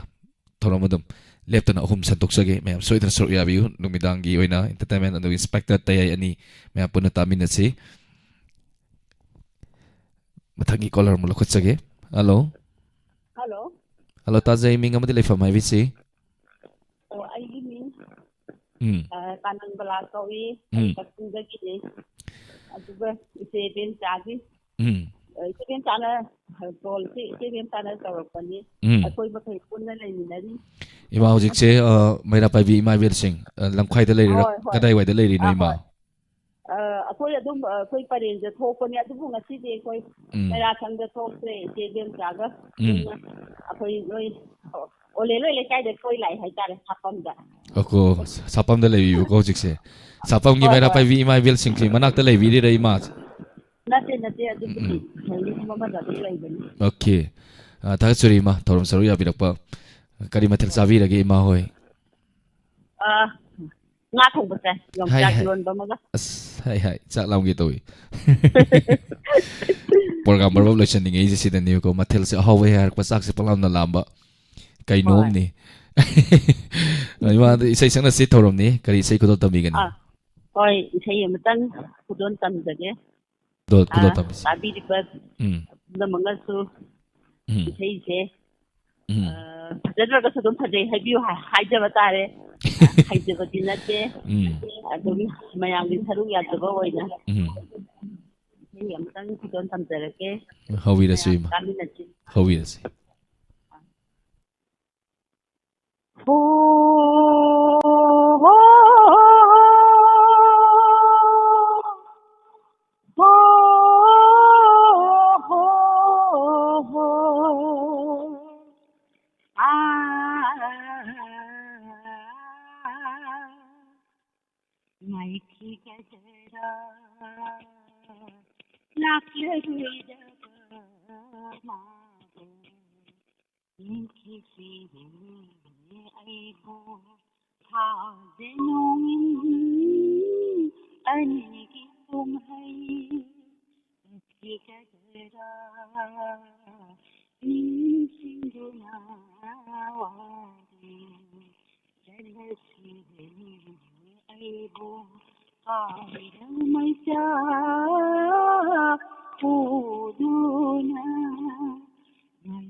शरद की पूर्णिमा बसंत हेमंत मेघबरितु मेरा गीता पर शरद की पूर्णिमा बसंत हेमंत मेघबरितु ओइरे अइंगोंदा ओलांग मैसा माइजबत ngaihore sajikhawa माइजबत ngaihore sajikhawa माइथि गजरा लाखला रोय जब माबू Minti sirine aido hazenong ani kumai Nakti gadera ninsindunari Dala sirine aido kawina maisa oduna Nakti gadera lạc lỡ rồi nga di nung hầu hoặc xin đi ô lên cái đi cái lạc đi lối nè cô nga di nung hầu hoặc xin đi ô lên cái đi cái lạc đi lối nè cô cái đi buộc cả nơi mây trắng kim lá bana ubi da usana ba mat bunaka ubi da usana ba mat bunaka Nikadera lakle roi dera mabu nikisire aido hajenong ani ikum hai Nikadera ninsindre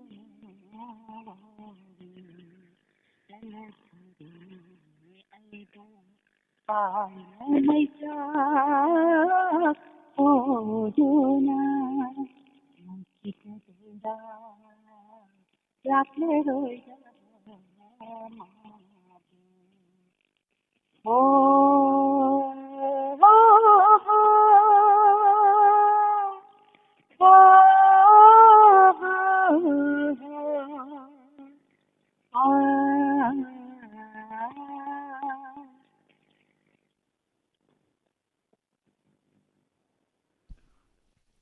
Thakachari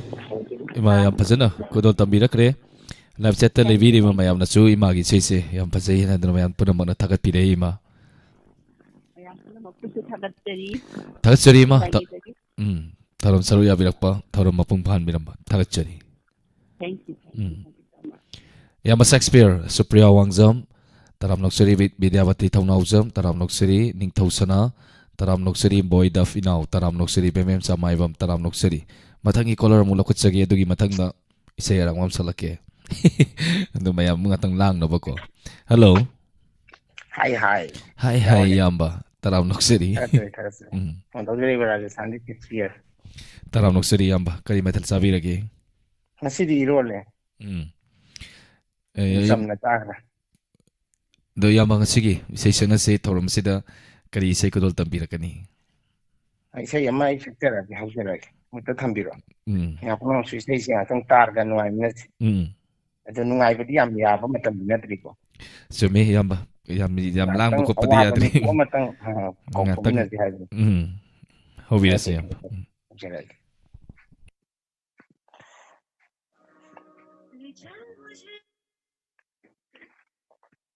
now len kai mathen zarage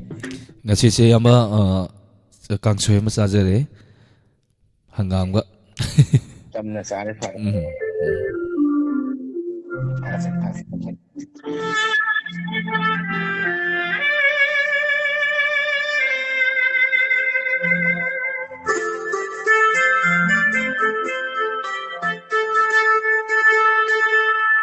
ꯃꯌꯥꯝꯅ ꯈꯧꯔꯥꯡ ꯅꯨꯡꯉꯥꯏꯕ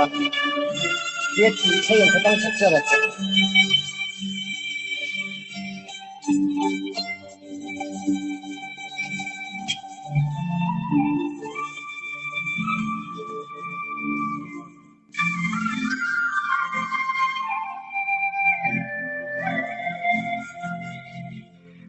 करी थाद लाकुगे मेरा थाद लाक्षीरा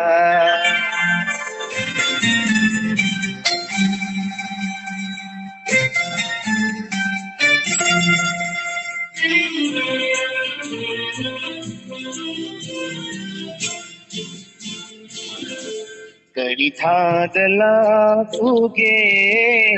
मेरा थाद लाक्षीरा पायरिल थाद लाकुरा और बातों नाइजेरी ये थाशु पाम जल्दी लांगन थाशु पसलने कुंडो लेना साथ पाkan lingon kupnina koi dasai करी थाद लाकुगे मेरा थाद लाक्षीरा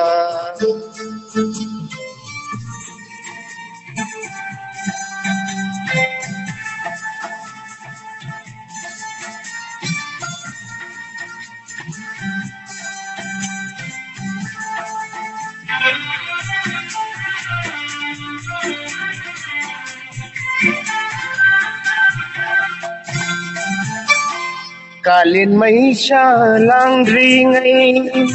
इङा नोंजु नंग्रिङै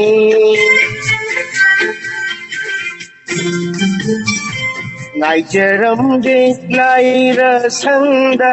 काउबिगनु पामुबि नंबु ngaidona nonggo biseklagum aigi tauna nongin sekla oirani singna parai adoklone singna wakal adoklone aina lektiye थाशु पाम जदे लांगन थाशु पसलने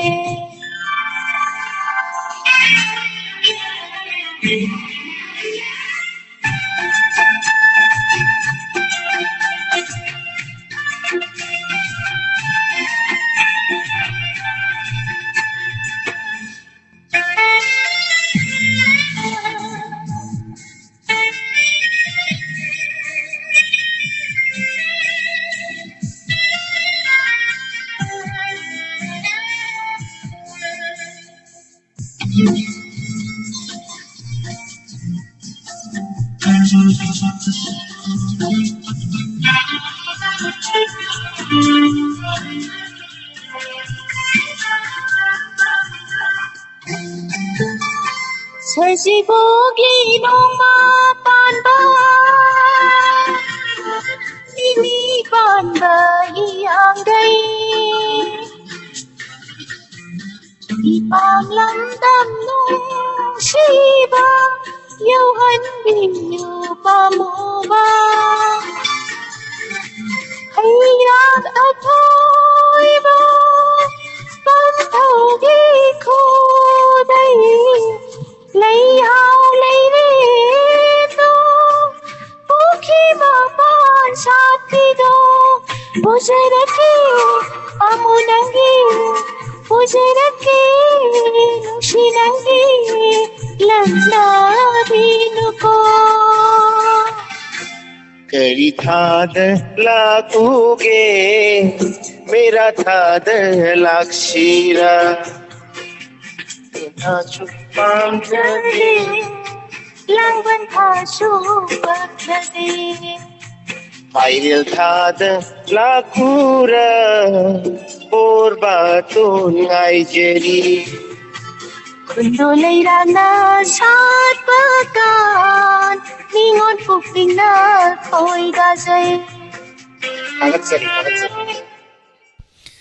Thachari ama amadi taima yam fazana kudol tambirakre aina su lab satta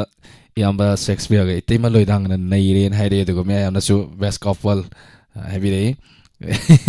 ngatang haitar yam habi Yamna sum ngai ne do Tanzania su ek thamoi daga di wakan daga di sei saning bu thoina phau de bu dena sum mayam gi keno taro ga sum nuai ta bus to bi keno hoi mayam plong thagat ter Thagatsari toina di sum hai ba su kanda do Hojik Manipurda tholiba irang asinadi akhoi yam kana langba ko pache katang nuai ta ba tawda mai ra pai mai wit sing Miko amator su pathana wa koi wai haidana koi thumwa la ya pote atang dor su pathami na si punga mani katang ni aduga Diamond TV awana takraba singda leptana mating pangjuri hayeng su unit 3 da chatlaga koi angama mating pangjagadori masi punamak Diamond TV bu meyeng tabiri ma mayam punamak angama mating khar khar pangbirak pasing adana punchen jaraga sasado ini anyway isai khar langake aduga aroi bada yamba motumi mosana kanbirak paisai kudol tamjage ready later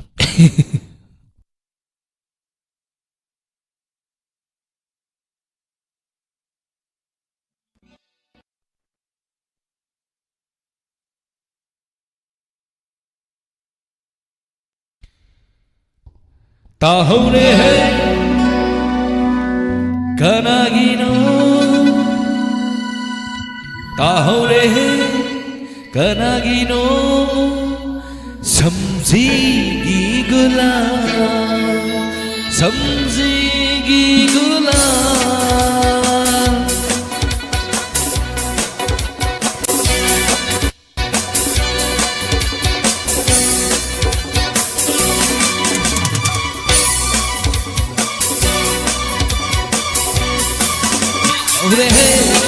Kanagino Samjigi gula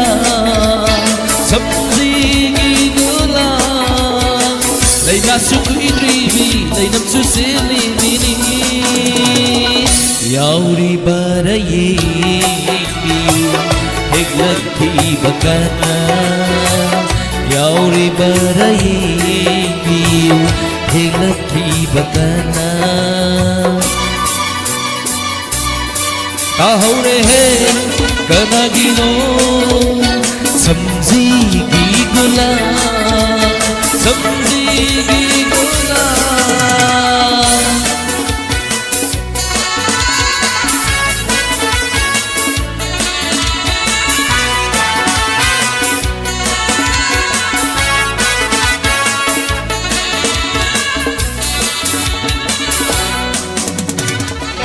Upulak leirang manata huwa Sakhanda bakanana nithigani pakacha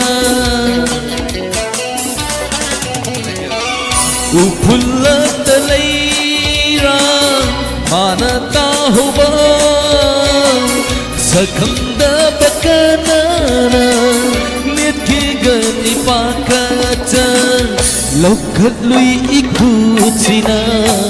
khongkat charine thamjari ngasisu nungsina inata ngarata polada ngasita chachavi ngarata polada ngasita chachavi Tahore hai kanagino Samjigi gula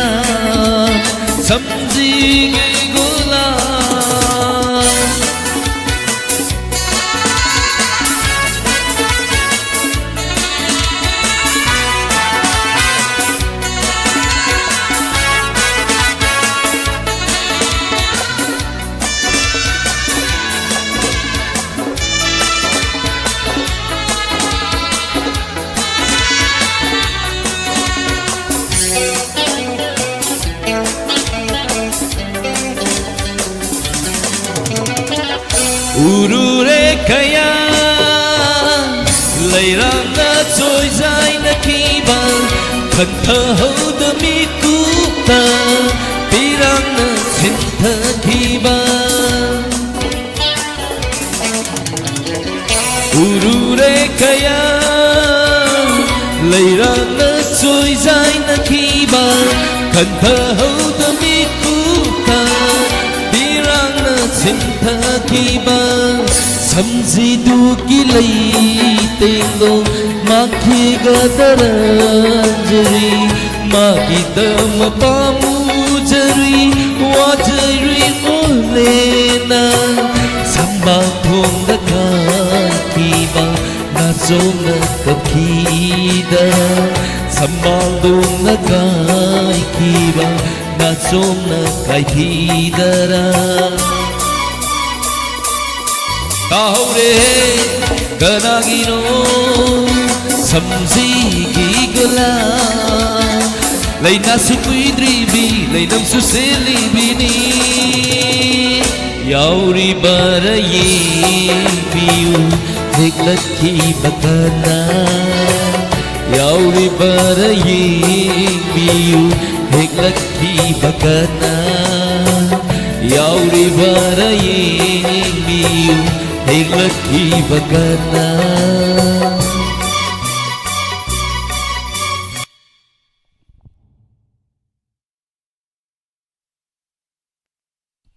Hai hai. Thank you. Kalau sekuire, me apa nama takat pira pengatang lange ko meeting ko. Tayai horom dagi meeting le ini mayam si. Isi si kainom ni nai de. Hello. Hello, good evening sir. Tarap nokseri, me ngamudi telefon me bisi. Kesandang lang mo mekate lang mo Robita ni. Hai hai Robita. Hi sir. Tarap nokseri. Kai metal sabi lagi. Nasi biras mama rutong. Rasa maamaru. Okay, isay sang nasi taram ni kari isay kudol tami gani. Siya na mga tasaksarak. Isay ani sakudi yaro makaksabi dong niya mak. Hawi na si. Sama tatabi.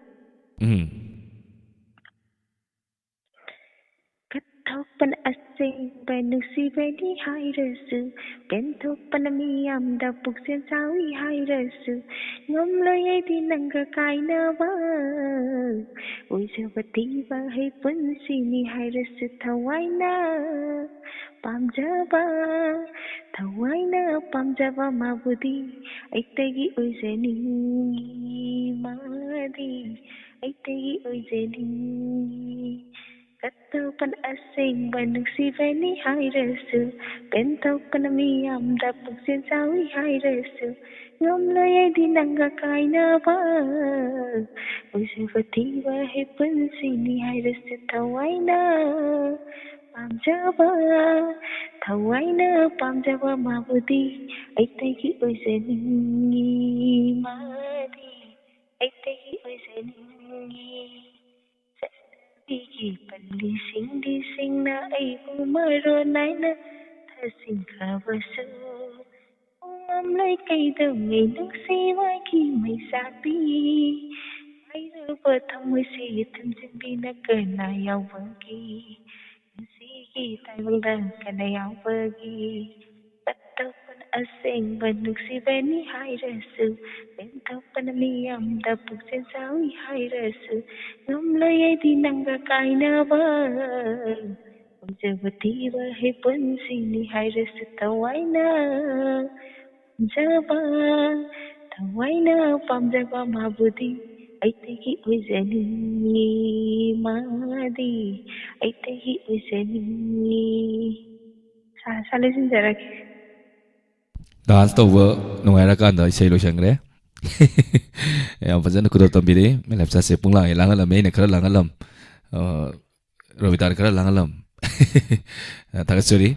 tarom saru ya birak pa. Thank you, tarom saru ya birak pa.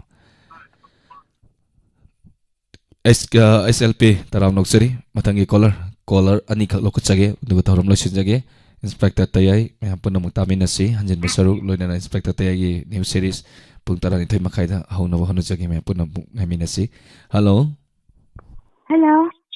Hi, good evening. Good evening taram noksari minga madi lefam hai bisi. Hi, no. Hi Isal taram noksari. Kari mathal chavi ragi Isal. Masidi how was it? How was it makhal yami Isal nga yen Hawaii thong da su dum hawi. Kari we video no. No. Okay. Kari say kudal tambi gani. Sir, isenge ama salage.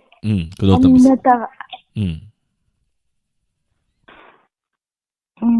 Nako sir.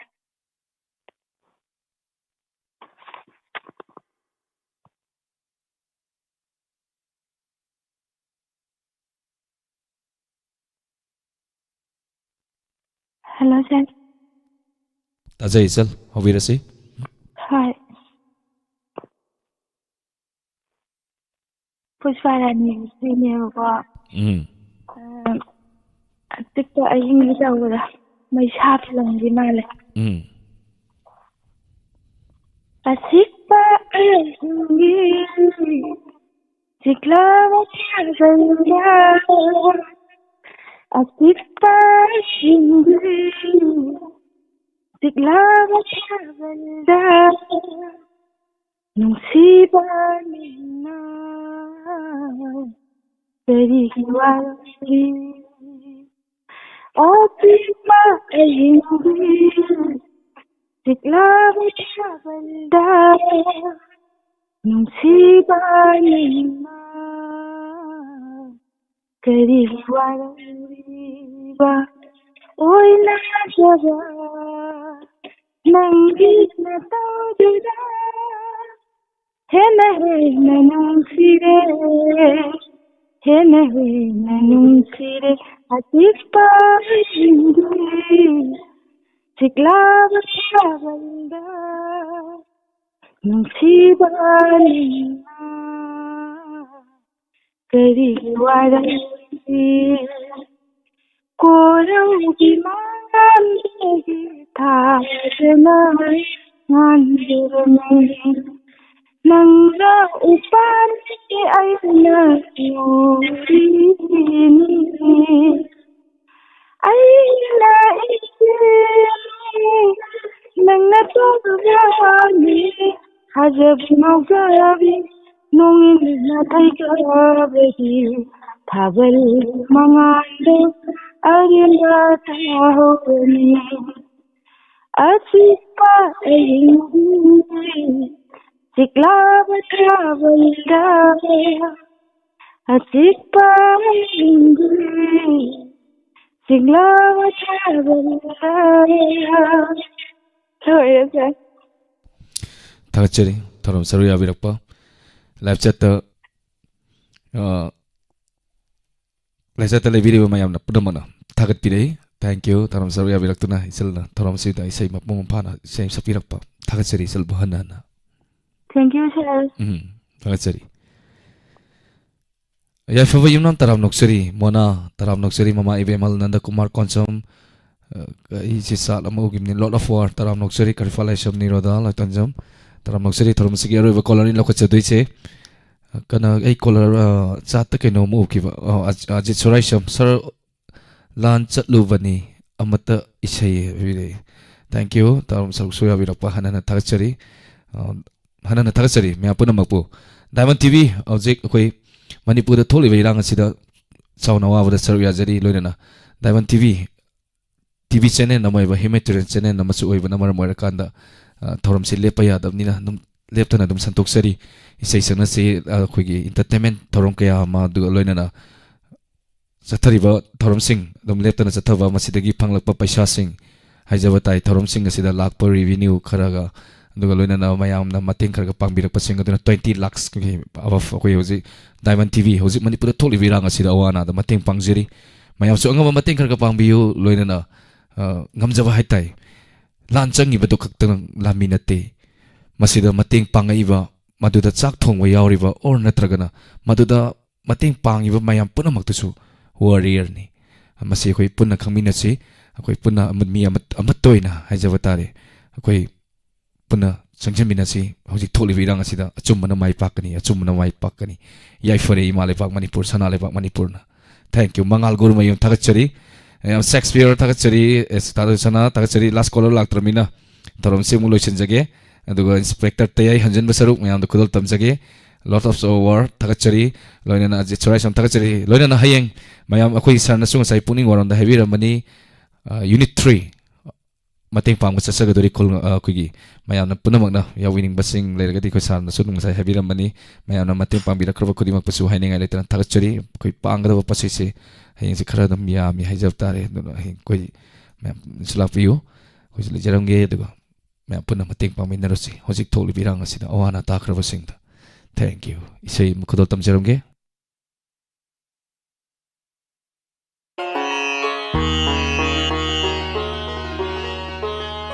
이세이씨 이아마 모토미 모자는 드리게 도지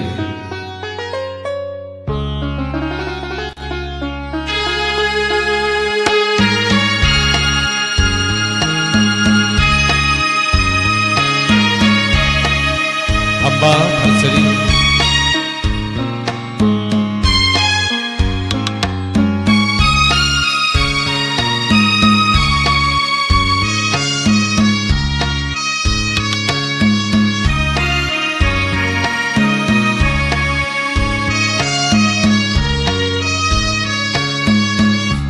buasong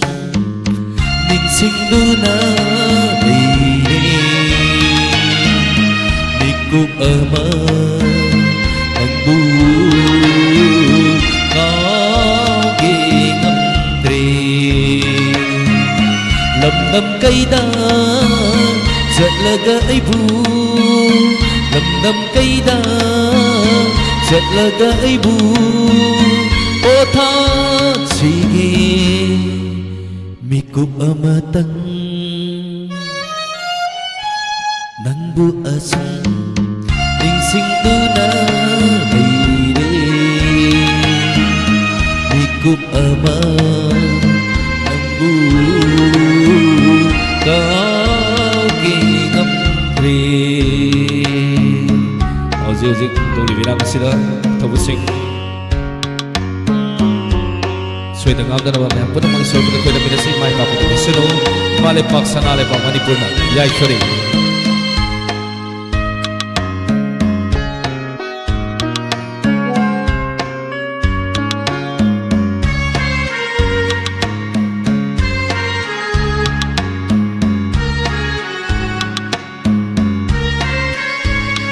ahing do karam na ho ki khang ho lana asumna kai kini kalhode isay arang malay ko ahingo karamna hauki kang hode manglana asumna kai kini kalhode asira punsi asira nunsiba aigi wakal aigi punsi aigi wakal aigi punsi mafam khandre aidi pungonole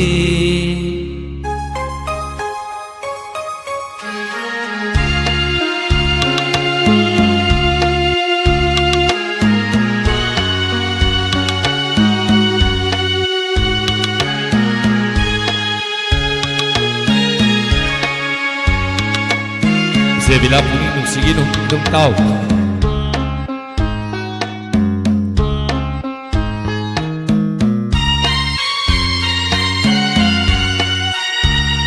khang lage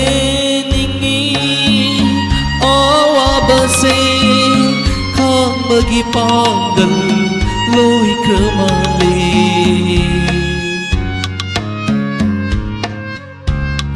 khang lage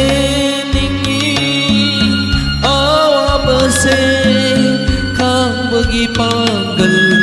loi kramale asum na asum hingba tare aigi wakal aigi punsi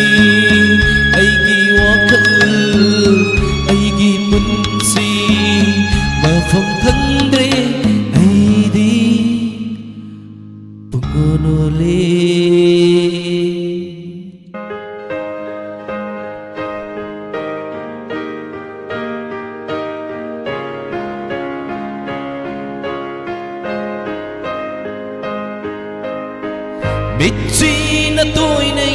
lakpa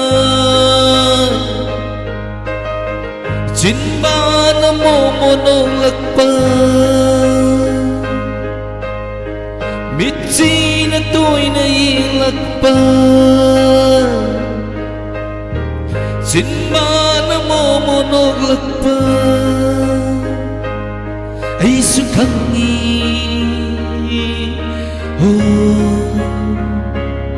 Olen sukhangi nung sibi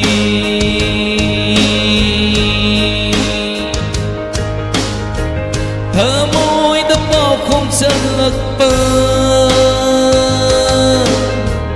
Phong đã nung si hai lạc bờ Thamoy đã bao không chân lạc bờ Phong đã nung si hai lạc bờ Ôi sức khăn nghi Ôi sức khăn nghi Ô nung si đi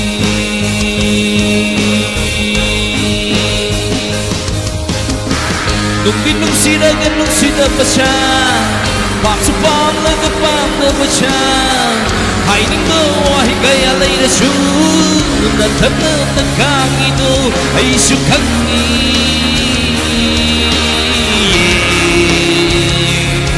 Ole sukhang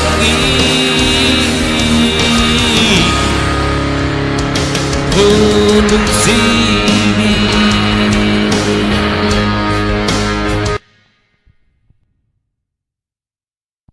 Thank you. Mẹ ông tăng lang thuế, tôi tăng bắt thảo vào kali maruai na, mai rapai vi mai versing, mai rapai vi sang do Diamond TV bu, yang vi riba, mai apa na vang tăng awa na bắt thảo na vang santok sa batoram ni, na koi nungai te pau sumtawa matam da tawu tawu.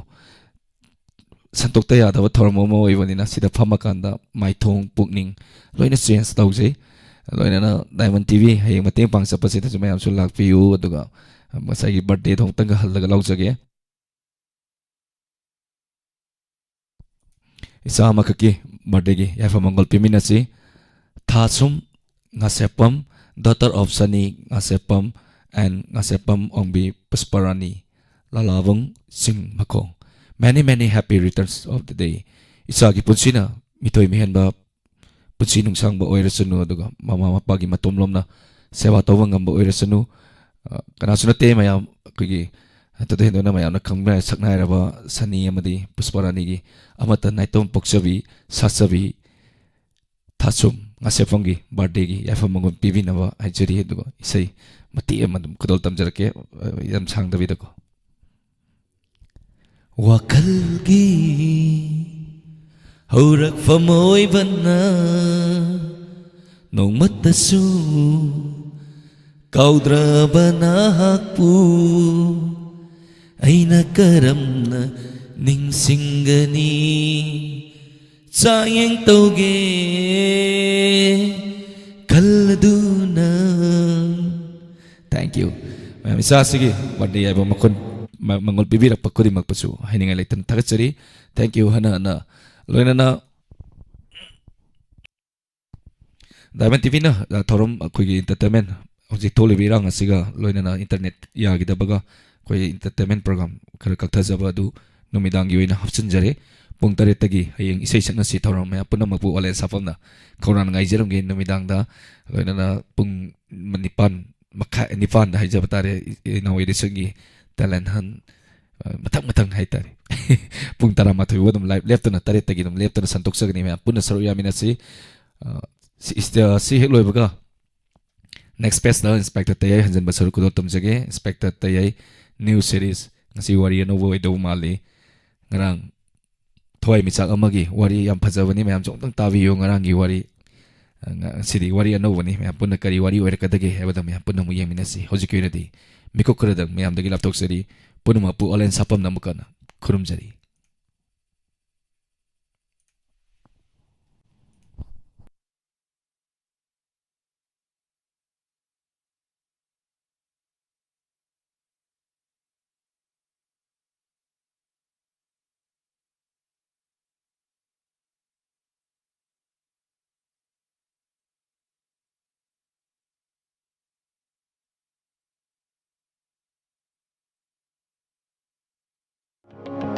ꯅꯨꯡꯉꯥꯏꯔꯕ ꯄꯥꯎꯖꯦꯜ ꯑꯗꯣꯝꯅ civil service examination ꯅꯠꯇ꯭ꯔꯒꯅ bank ꯄꯤꯑꯣꯅ ꯆꯤꯡꯕ ꯇꯣꯉꯥꯟ ꯇꯣꯉꯥꯟꯕ ꯑꯦꯛꯖꯥꯃꯤꯅꯦꯁꯟꯁꯤꯡꯗ ꯁꯔꯨꯛ ꯌꯥꯒꯗꯕ ꯂꯩꯔꯕ ꯂꯣꯏꯅꯅ ꯑꯗꯣꯝ ꯃꯍꯩꯔꯣꯏ ꯑꯃ ꯑꯣꯏꯔꯕ ꯑꯃꯗꯤ ꯑꯗꯣꯝꯒꯤ ꯁ꯭ꯇꯗꯤ ꯇꯧꯅꯅꯕꯒꯤꯗꯃꯛ ꯃꯐꯝ ꯑꯃ ꯊꯤꯕ ꯑꯣꯏꯔꯕ ꯃꯁꯤ ꯈꯛꯇ ꯅꯠꯇꯅ ꯋꯥꯔꯛ ꯐ꯭ꯔꯣꯝ ꯍꯣꯝꯒꯤꯗꯃꯛꯇ ꯌꯥꯝꯅ ꯏꯪ ꯇꯞꯄ ꯑꯃꯗꯤ ꯈꯨꯗꯣꯡꯆꯥꯕ ꯀꯌꯥ ꯐꯪꯂꯕ ꯃꯐꯝ ꯑꯃ ꯊꯤꯕ ꯑꯣꯏꯔꯕꯗꯤ ꯑꯗꯣꯝ ꯋꯥꯕꯤꯔꯨꯔꯒꯅꯨ ꯑꯦꯛꯁꯣꯟ co-working and study space by Foster Exxon by Foster@gmail.com ngasi-ngasimak lengsinbiro Exxon co-working and study space by Foster Foundation Thoban Mela Ground Thoubal Manipur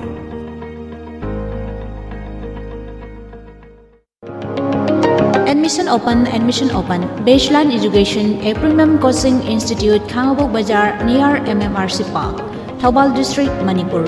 Foundation course for class 9 to 12 Chaliba chahi English singani kunga homdoi kunga mari gi oina coaching class lagliba December gi tang kunga mathoi English singani kunga homdoi Sagol san numit ki nungthil gi pung mari makhai da gi haujargani Baseline Coaching Institute asna pizariba khudong chaba singdi Sunday special class Sunday special test series free study materials well qualified faculties scholarship for meritorious students well experienced faculties boarding facilities low monthly fee course fee loina na home tutor gi khudong chaba class pre nursery dagi 12 fawba thamjari amadi home tutor gi oza oibiningba amasung home tutor pambiba satra satri singna pizariba contact number asida pau phawbiu 9366 224241 amuktang hana 9366 224241 natragana website www.baselinegrp.com da changbiu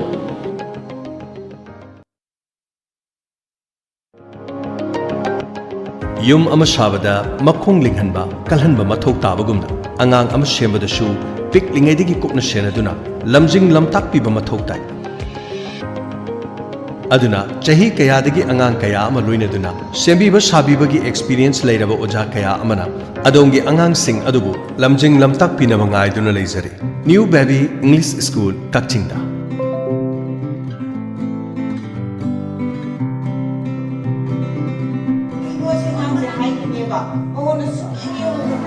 New Baby English School Kakchingi English singani kungo humdoi kungo marigi admission gi damak lakliba November gi tang 13 dagi hangdok chari akopa marol gi damak call to view 8794 112869